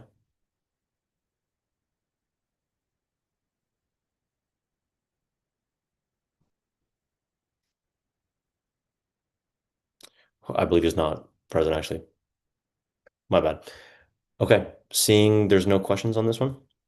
Thank you, Vice Chair Lee, and especially Senator Wahidullah for the initiative taken on and the work executed on this matter. It's much appreciated.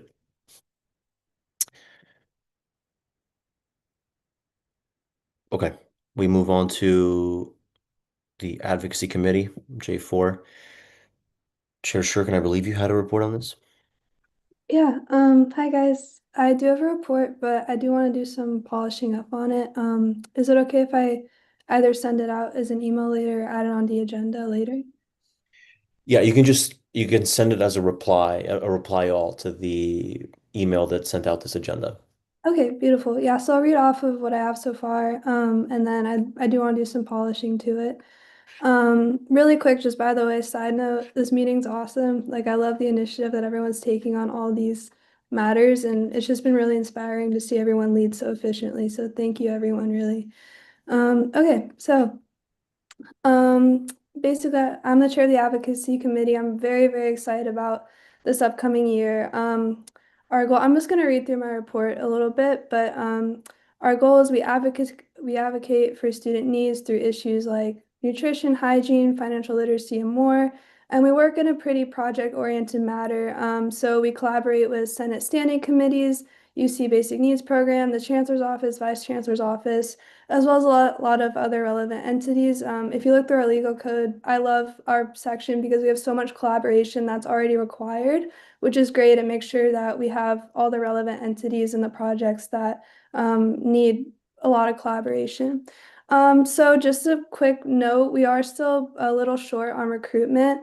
We need a couple more senators, and we're also seeking a project liaison and a PR manager. So I know a lot of other committees have had really great luck with staffing, which is amazing. I'm really happy about that. But if you have any good candidates that maybe weren't like a great fit for your committee, but you think are great student leaders, please email me and just let me know. That would be great. I know Senator Wahidullah, thank you. You've been such a big help on this matter. So I'm gonna just go through our collaboration, who we're going to collaborate with or who we're hoping to collaborate with. The Liaison Committee and Outreach Committee, we are already in talking with them with collaboration, which is amazing. Take Back the Night, SCORE, Code, Lobby Corps, Basic Needs Task Force, excuse me, sorry. Non-Traditional Students Office, Veteran Affairs, AS Food Bank, CAUSEWeb, CABS, and CAPS. So those are the entities that we already have projects that we're in collaboration with them. And we're looking to collaborate with even more folks. So again, there's a lot of relevant entities that we're going to be collaborating with. Okay, and then, so we have some really exciting initiatives underway. We're looking to have some folks from our committee help with the mobile food bank pop-up, just basically either helping with like staffing or just anything that we can do because we think that's a very, very good project. And again, congratulations to the outreach committee for taking that project on. I'm so excited about that. Also, I know IVP sent an email regarding study pods and study booth impact project, which is really, really cool. I'm also looking to work with Senator Wahidullah in terms of campus dining and a overhaul, like a nutrition kind of project. Just kind of seeing where we could improve our dining plan because I know a lot of us ran on that, and so I'd really like to get that going. And I think that's a really good way we can advocate for students. We're also trying to explore partnerships with other schools who have, for lack of a better word, better dining models, such as UCLA, Cal Poly SLO. I'm looking to get in contact with them and see how we can implement their strengths in our food program. We're also hoping to continue former Senator, now AG Iden's Pardell Tunnel Improvement Project. I remember sitting in on that Senate meeting and when he presented that to the previous Senate, and I thought that was such a cool project. So we're going to try to continue that on. And AG Iden has been amazing in giving us leeway to do that. So thank you. I don't know if he's still on the Zoom, but if he is, thank you. And then lastly, sorry, I know this is a lot, but lastly, we're looking to partner with more NGOs, but these are the ones that we already have partnerships with, which means like we already have contacts, we already have people there that are gonna, be in contact with us the whole year. United Way Santa Barbara, People Assisting the Homeless, Dignity Moves, Unity Shop, Santa Barbara Food Bank. These are NGOs that we have contact with, and we're in talking about projects with them. Also, I don't know if you all remember this, but a couple Senate meetings ago, I believe his name was Leo Brown. He was the Generation Conscious Laundry Project person with the laundry sheets, and I like both me and my vice chair thought that project was something that we could take on. So we're hoping to start that. So it's a lot of moving parts and pieces, but those are like some projects that we already have up and underway. So yeah, but obviously this is a lot of projects, and for that we need a lot of hands on deck. So again, if you know anyone, any good student leaders or anyone who really wants to advocate for students on campus, please send them our way. Or if your committee wants to collaborate with us, we'd be more than willing to. So yeah, that is my report, and I'm gonna polish this off a little bit and then send it as an email. So sorry for my raspy voice. Also, I'm a little sick, but thank you guys. I appreciate it. Amazing. Thank you, Chair. Senator Lucan. Thank you, Senator Shurkin, for the great report.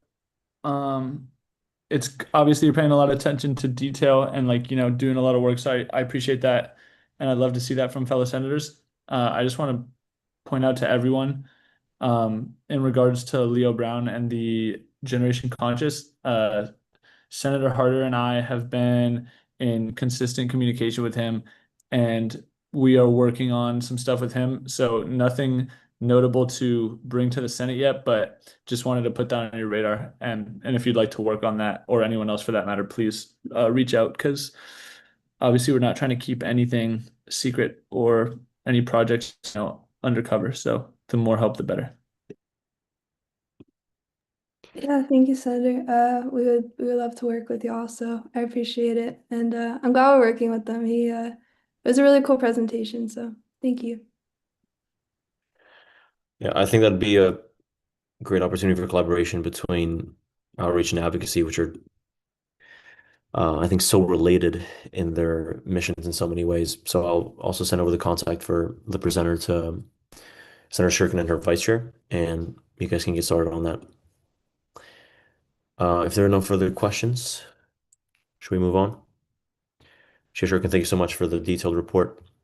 I was requested by Chair Malhis to move back into J1. So do I have unanimous consent to move into J1 Standing Committee on Finance Reports? Any objections to that consent? I think that was consent anyways. Seeing none, amazing. Moving into J1. Chair Malhis, feel free. Hi guys, I just want to keep it short, kind of like a short verbal report. So Finance Committee has been doing well, and we're expecting to have the largest like a larger committee this upcoming year, with over 16 members, majority being non-senators.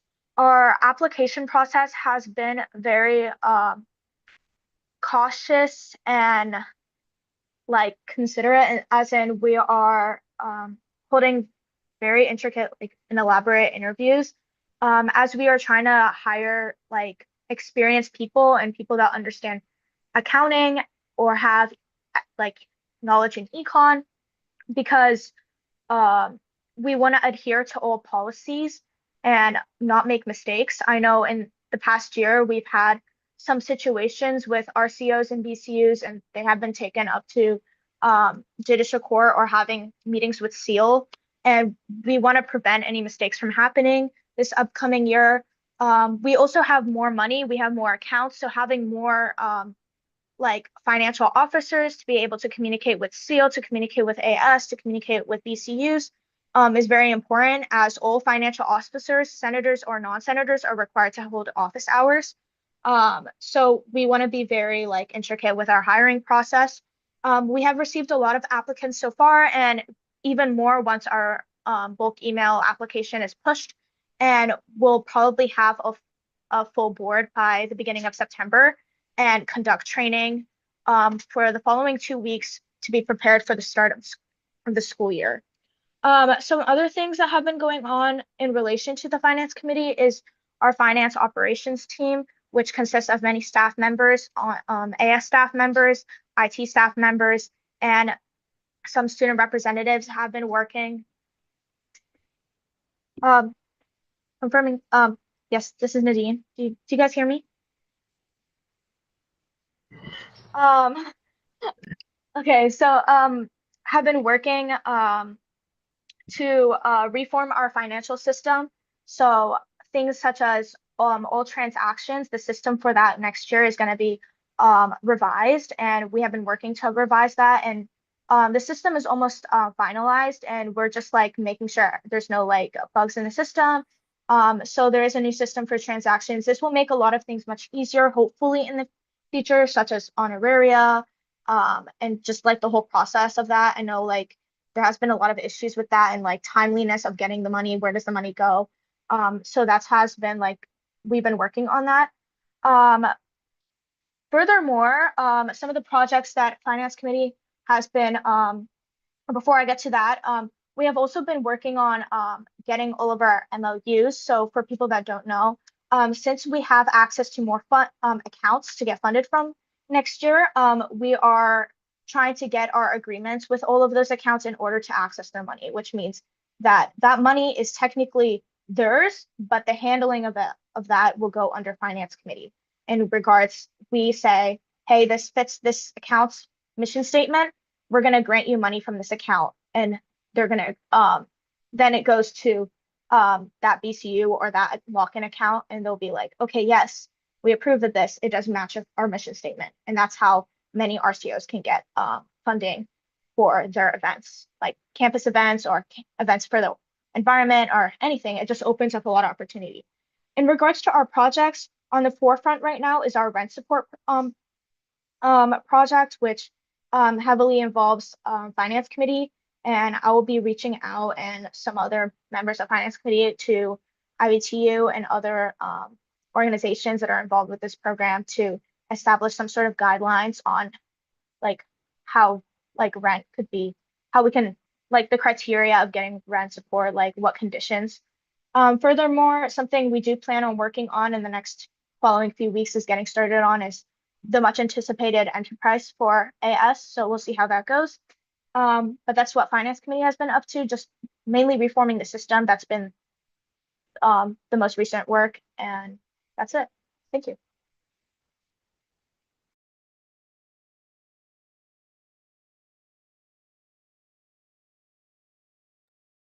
Thank you, Chair. Any questions or comments?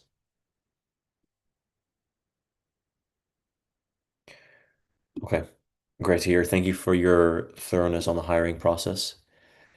Both you and the vice chair. I think I've been doing a phenomenal job on that.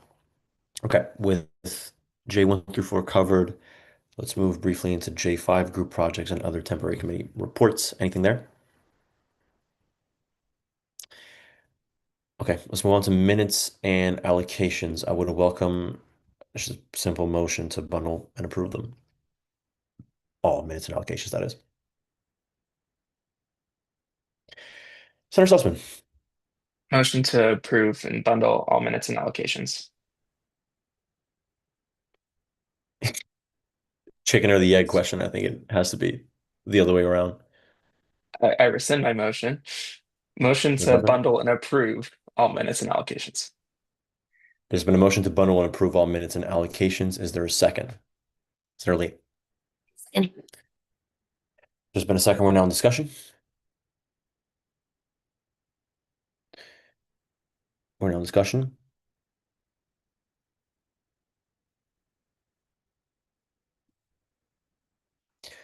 Still in discussion. Was that Senator Malhis?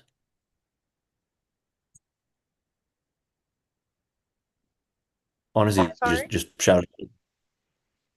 Wait, what was that? Sorry, my connection went. So I thought you raised your hand. No, I have not, but I do have something to say. If we want to go back to Stella Polaris, I have received information in regards to that, so we can proceed. Yeah, I have as well, but we're in the middle of a motion. So I would welcome any discussion on this or call the question. Call to question. Senator Harder, thank you. Okay, is there any objections to the call to question? Consent. Any objections to that consent? Seeing none, motion passes. We have bundled and approved all minutes and allocations. I have also received some confirmation on the Stella Polaris funding thing, and it seems like we can actually take care of it now. So do I have unanimous consent to move into G, action items? Consent. Consent. Objection to that consent? Seeing none, we move into action items. So, Senator Malhis, feel free to add on to this later, but I have gotten confirmation from Michael Saya, who is our Associate Director of Finance and Budget. Just an extraordinary advocate for students over in admin. And he's let us know that the Stella Polaris org has not used their one-time extension in the FY25 in fiscal year 2025. Senator Malhis, is that along the same lines of what you heard? Yes, I did hear that from Michael. Can I make a motion? Yes. Motion to grant Stella Polaris the use of their one-time exception from fiscal year 2025 in regards to a retroactive transaction for their end of the year banquet. Do you have that written down somewhere by any chance? No. Should Okay. I send it to you by text? That'd be good.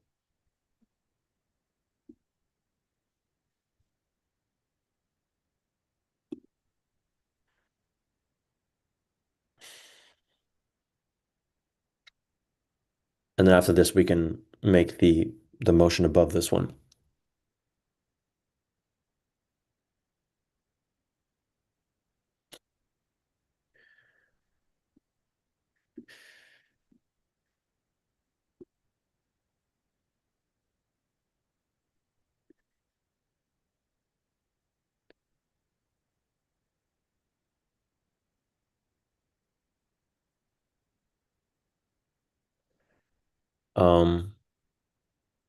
I would note that we're now just at quorum, so I would highly encourage people to stay on if possible, and we'll make the rest of the discussion brief.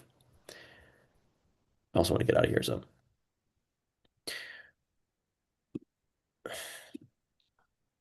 Okay, so there's been a motion to grant Stella Polaris a one-time exception for fiscal year 2025 in regards to a retroactive transaction for their end of the year banquet event. Is that Yeah, correct? that was supposed to be transaction. Okay. Is there a second? Second. Senator Haydula? We're now in discussion.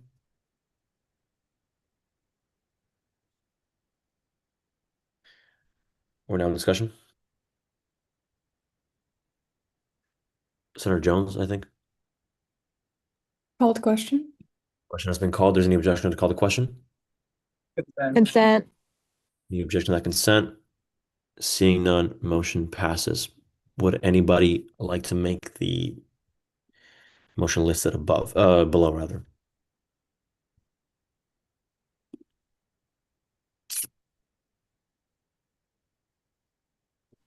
Chair, I believe I have my hand up. Oh, sorry, I couldn't see that. Senator Haydula. Oh, I'm on Yeah. the wrong one. Okay. All good. Okay. Motion to amend. Wait, there's like a lot of things happening here. Motion to amend the Stella Polaris funding request originally submitted on the May 4th, 2025 via Flux, adding 172.75 to the original $700 requested for the end of the year banquet. There's been a motion to amend the Stella Polaris funding request originally submitted on May 4th, 2025 via Flux, adding 172.75 USD to the original 700 USD requested for the end of the year banquet. Is there a second, Senator Lee? Second. We're now in discussion. Senator Malhis. The motion language on that motion is incorrect, so I want to amend the motion. Motion to, or should I motion to amend it, or should we just You can motion to rescind amend, it? and then I'll ask whether it's friendly with the first, and you can make that amendment. Or can I just ask Iman to rescind it and I can make a new motion? No, this would actually be a lot quicker. So if the Okay. first okay with it, you could just Holly, Okay, please. It motion has to to be the amend first and the second. the motion if that is okay with the first. No, you can literally lay out like Oh, okay. motion to amend to, and then anyone Okay. can accept or Motion to amend motion the from. prior motion to approving an additional 172.5 to the original $700 requested for the end of the year banquet from the Senate unallocated account.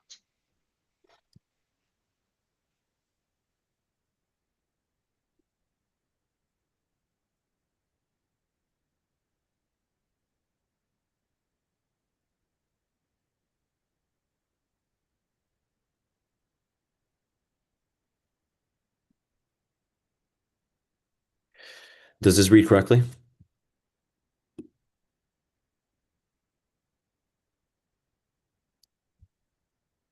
Senator Malhis, does that look all right? Yes, I'm looking at it right now. So you also mentioned Stella Polaris in there.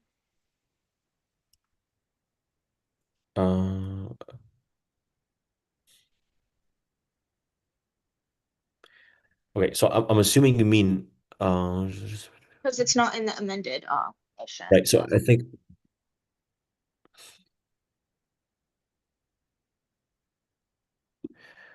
I think you meant, and you can do this as well. Just amend one section of it. Did you mean this? Like from adding 172.75 in the prior Oh, motion so to, we can do, I can amend one section of it. Hold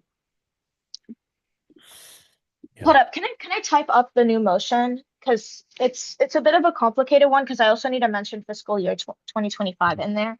So just in this one, and feel free to make one. should I just type it on there? Sure. Since there's not a second, we can do that. Yeah. Oh, I can't actually, but I'll just type it and text it to you. We can move on to something else in the meantime. We're kind of in the middle of the motions. We can't, but it's okay. Okay, just give me 2 minutes. It's fine. Senator Haydwell? Chair, would you like me just to simply rescind my motion and come back to this in just in a couple of minutes?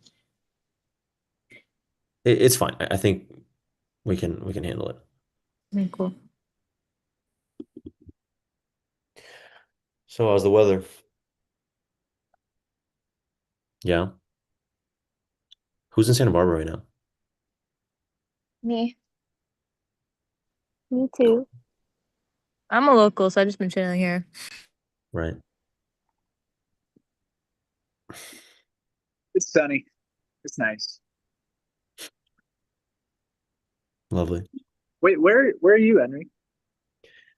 Oxford, England. Not so sunny, not so nice. Gotcha. I don't know much about England other than dreary. Do people smile there, or Yeah, occasionally. do they actually have bad teeth?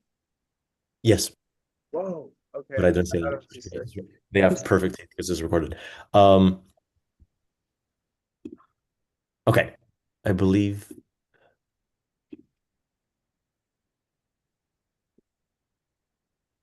or no. Senator Malhis, just let me know when that's ready to send over.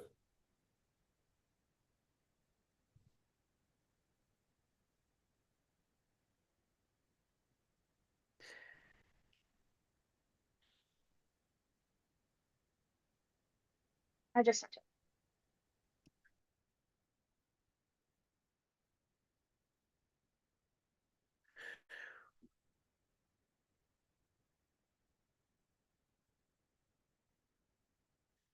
Okay, so there's been a motion.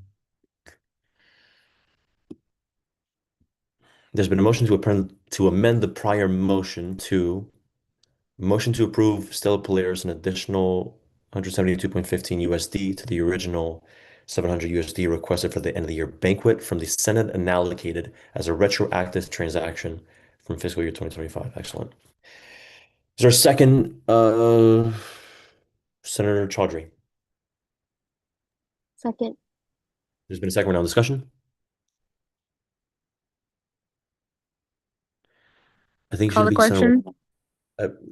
So just to be sure, maybe it shouldn't be you since you made the original motion. Just for propriety's sake. Senator Harder, Call to question. the question has been called. Is there any objection to the call to question? Consent. Consent. Is there any objection to that consent? Seeing none, motion passes rather. Okay, now this has been amended. The previous motion has been amended, but we haven't passed that motion. This actually might not have been needed with if the first was friendly to it, but it's fine. It's just like slightly unnecessary. Yeah, so we now need to approve the motion as listed here.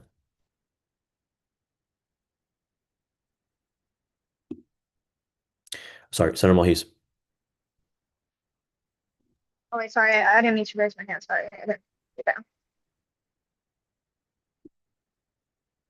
Senator Aydullah? Motion to approve Stella Polaris an additional 172.15 to the original $700 requested for the end of the year banquet from the Senate unallocated as a retroactive transaction from the fiscal year 2025. There's been a motion to approve Stella Polaris an additional 172.15 USD to the original 700 USD requested for the end of year banquet from the Senate unallocated as a retroactive transaction from fiscal year 2025. Is there a second, Senator Chaudhry? Second. There's been a second round of discussion, Senator Toledo. Call the question. The question has been called. Is there any objection to call the question? Consent. Wait, Actually, I can- point of information or Yeah. so one of the motions has 172.75 and then one of them has 172.15. So there is a slight discrepancy, just to be noted. Yeah, that's just a clerical error, so it can be fixed by myself without much issue. If I believe Senator Wahidullah, if you can see which figure would be the correct one. Thank you, Senator Harder, for pointing that out. Yes, apologies. It should be 75. I just contacted Stella Polaris. Cool. All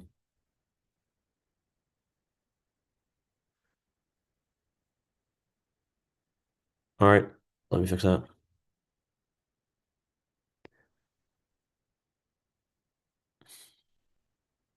No, you got it. Okay. So, Senator Harder, that's addressed? Yes, I yield. Okay, motion passes. Amazing. With, is there any more action items? Okay, seeing none, let's move into old business. And I've been told, well, wait, not old, sorry, we've dealt with all this.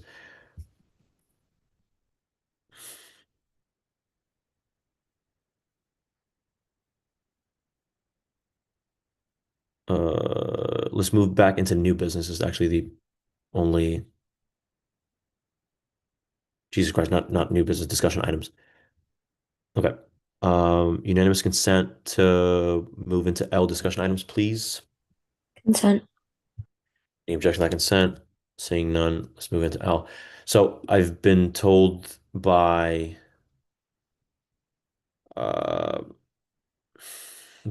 Chair Lucan, with whom I was going to kind of split this report, that it would probably be best to move it to the next Senate meeting. So honestly, it's not even necessary to table it to a next one. It's not a piece of legislation, so we can just kind of leave it on there. And yeah, I think it'll be reflected in the minutes that we'll discuss it at the next meeting, and it's fine. So we can move on to the legal code reform effort led by First President Pro Tempore Evan Sussman, if you want to briefly discuss it. Sure. I have another Zoom meeting I have to join in 7 minutes, so I'll make this very brief.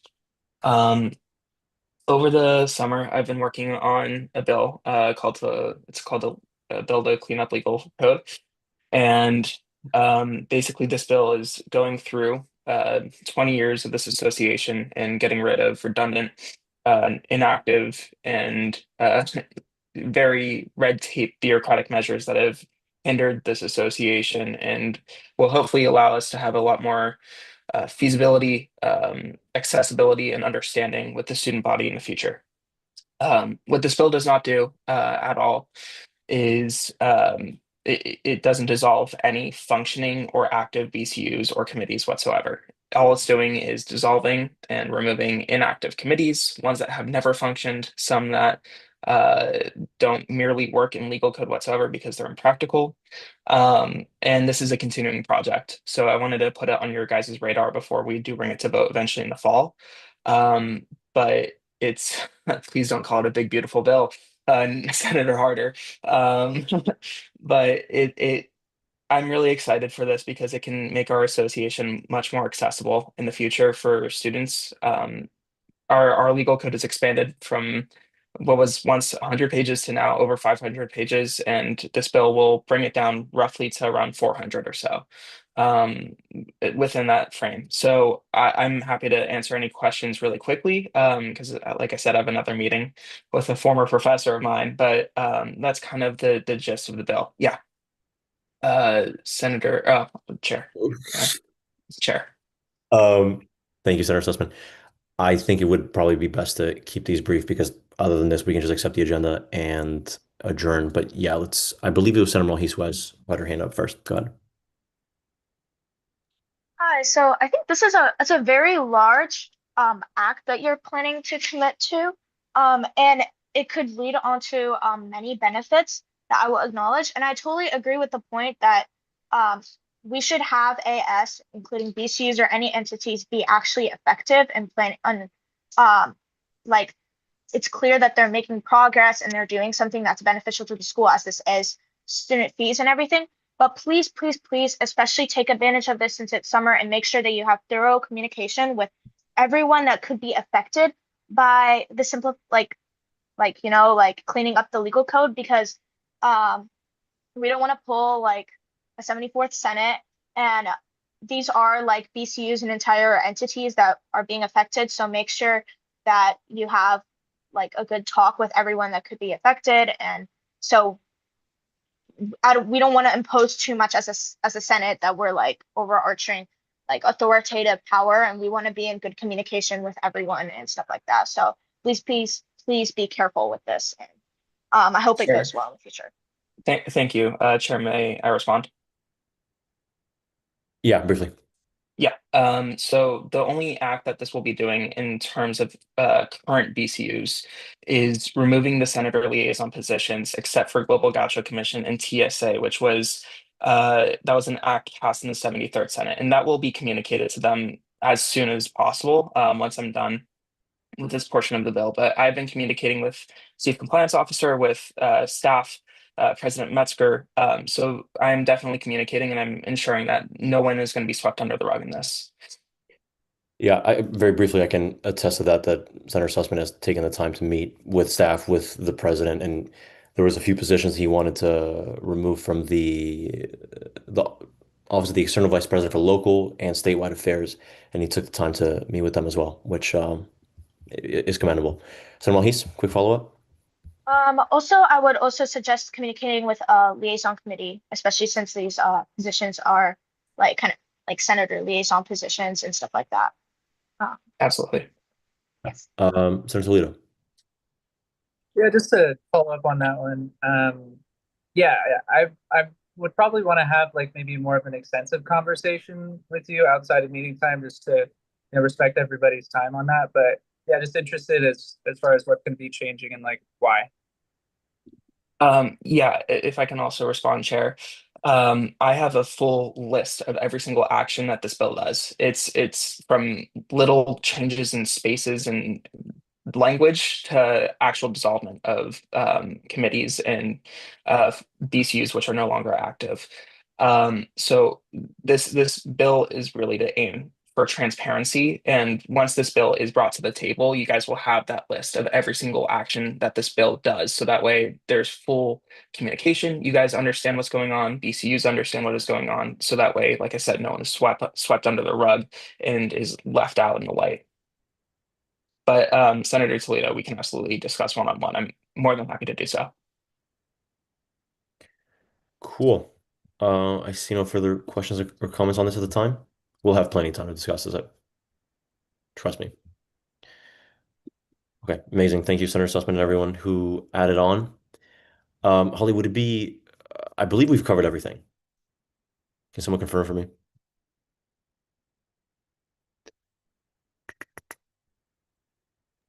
Yeah, I have a quick question. Yeah, certainly.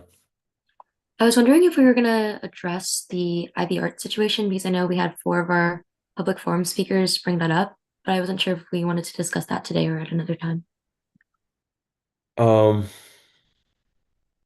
It's up to the Senate. It seems to me like we're about to lose quorum shortly.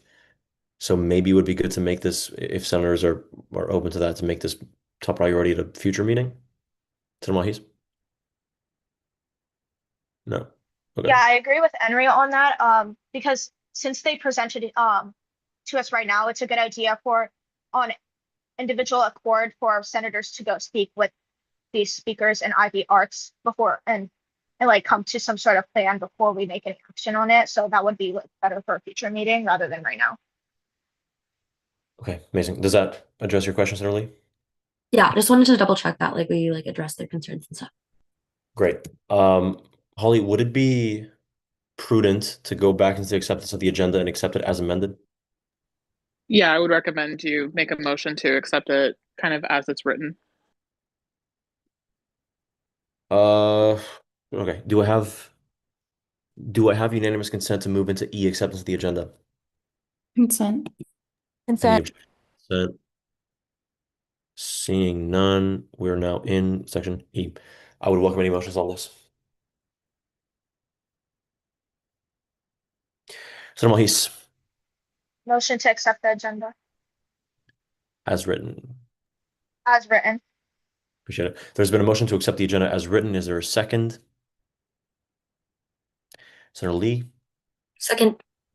There's been a second round of discussion. Senator Toledo? Call the question.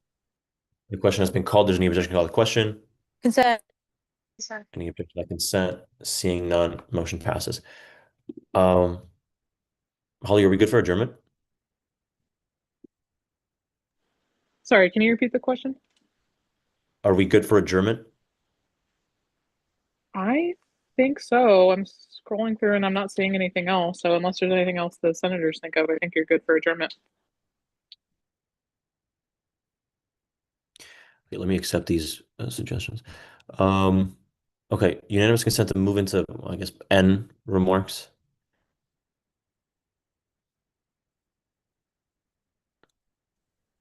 Just so I can like say there's nothing there and go to adjournment.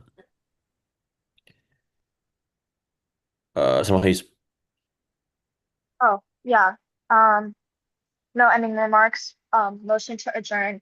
The Wait, sorry. 7. We're not there yet. So like if you guys want to, yeah, and then as soon as we get there, we can. Do you want to rescind that? I would like to rescind my motion. Amazing. Okay, so do I have unanimous consent to move it to N remarks? Consent. Okay. Any objection to that consent? Seeing none, we're now in remarks. Seeing there's nothing there, let's move swiftly into section O, adjournment. I would welcome any motion. Senator Mahis? Motion to adjourn the 7-9 Senate meeting at 3:02 p.m. There's been a motion to adjourn the 7-9 Senate meeting at 3:02 p.m. Is there a second, Senator Lee? Second. There's been a second. We're now in discussion. Senator Wahidullah? Question. Call the question. The question has been called. Is there any objection to call the question? Consent. Consent. Is there any objection to that consent? Seeing none, motion passes. Incredible. We have adjourned at 3:02 and dealt with things pretty effectively and civilly. Thank you guys so much for taking the time. I know it's not easy to do this pretty early on in the day. So yeah, thank you all, and we'll talk soon. Who made the motion to adjourn? It was Mahis. Yeah. Mahis. Thank you. Good one, guys. Peace. Cheers. Thanks, Thank you, everyone.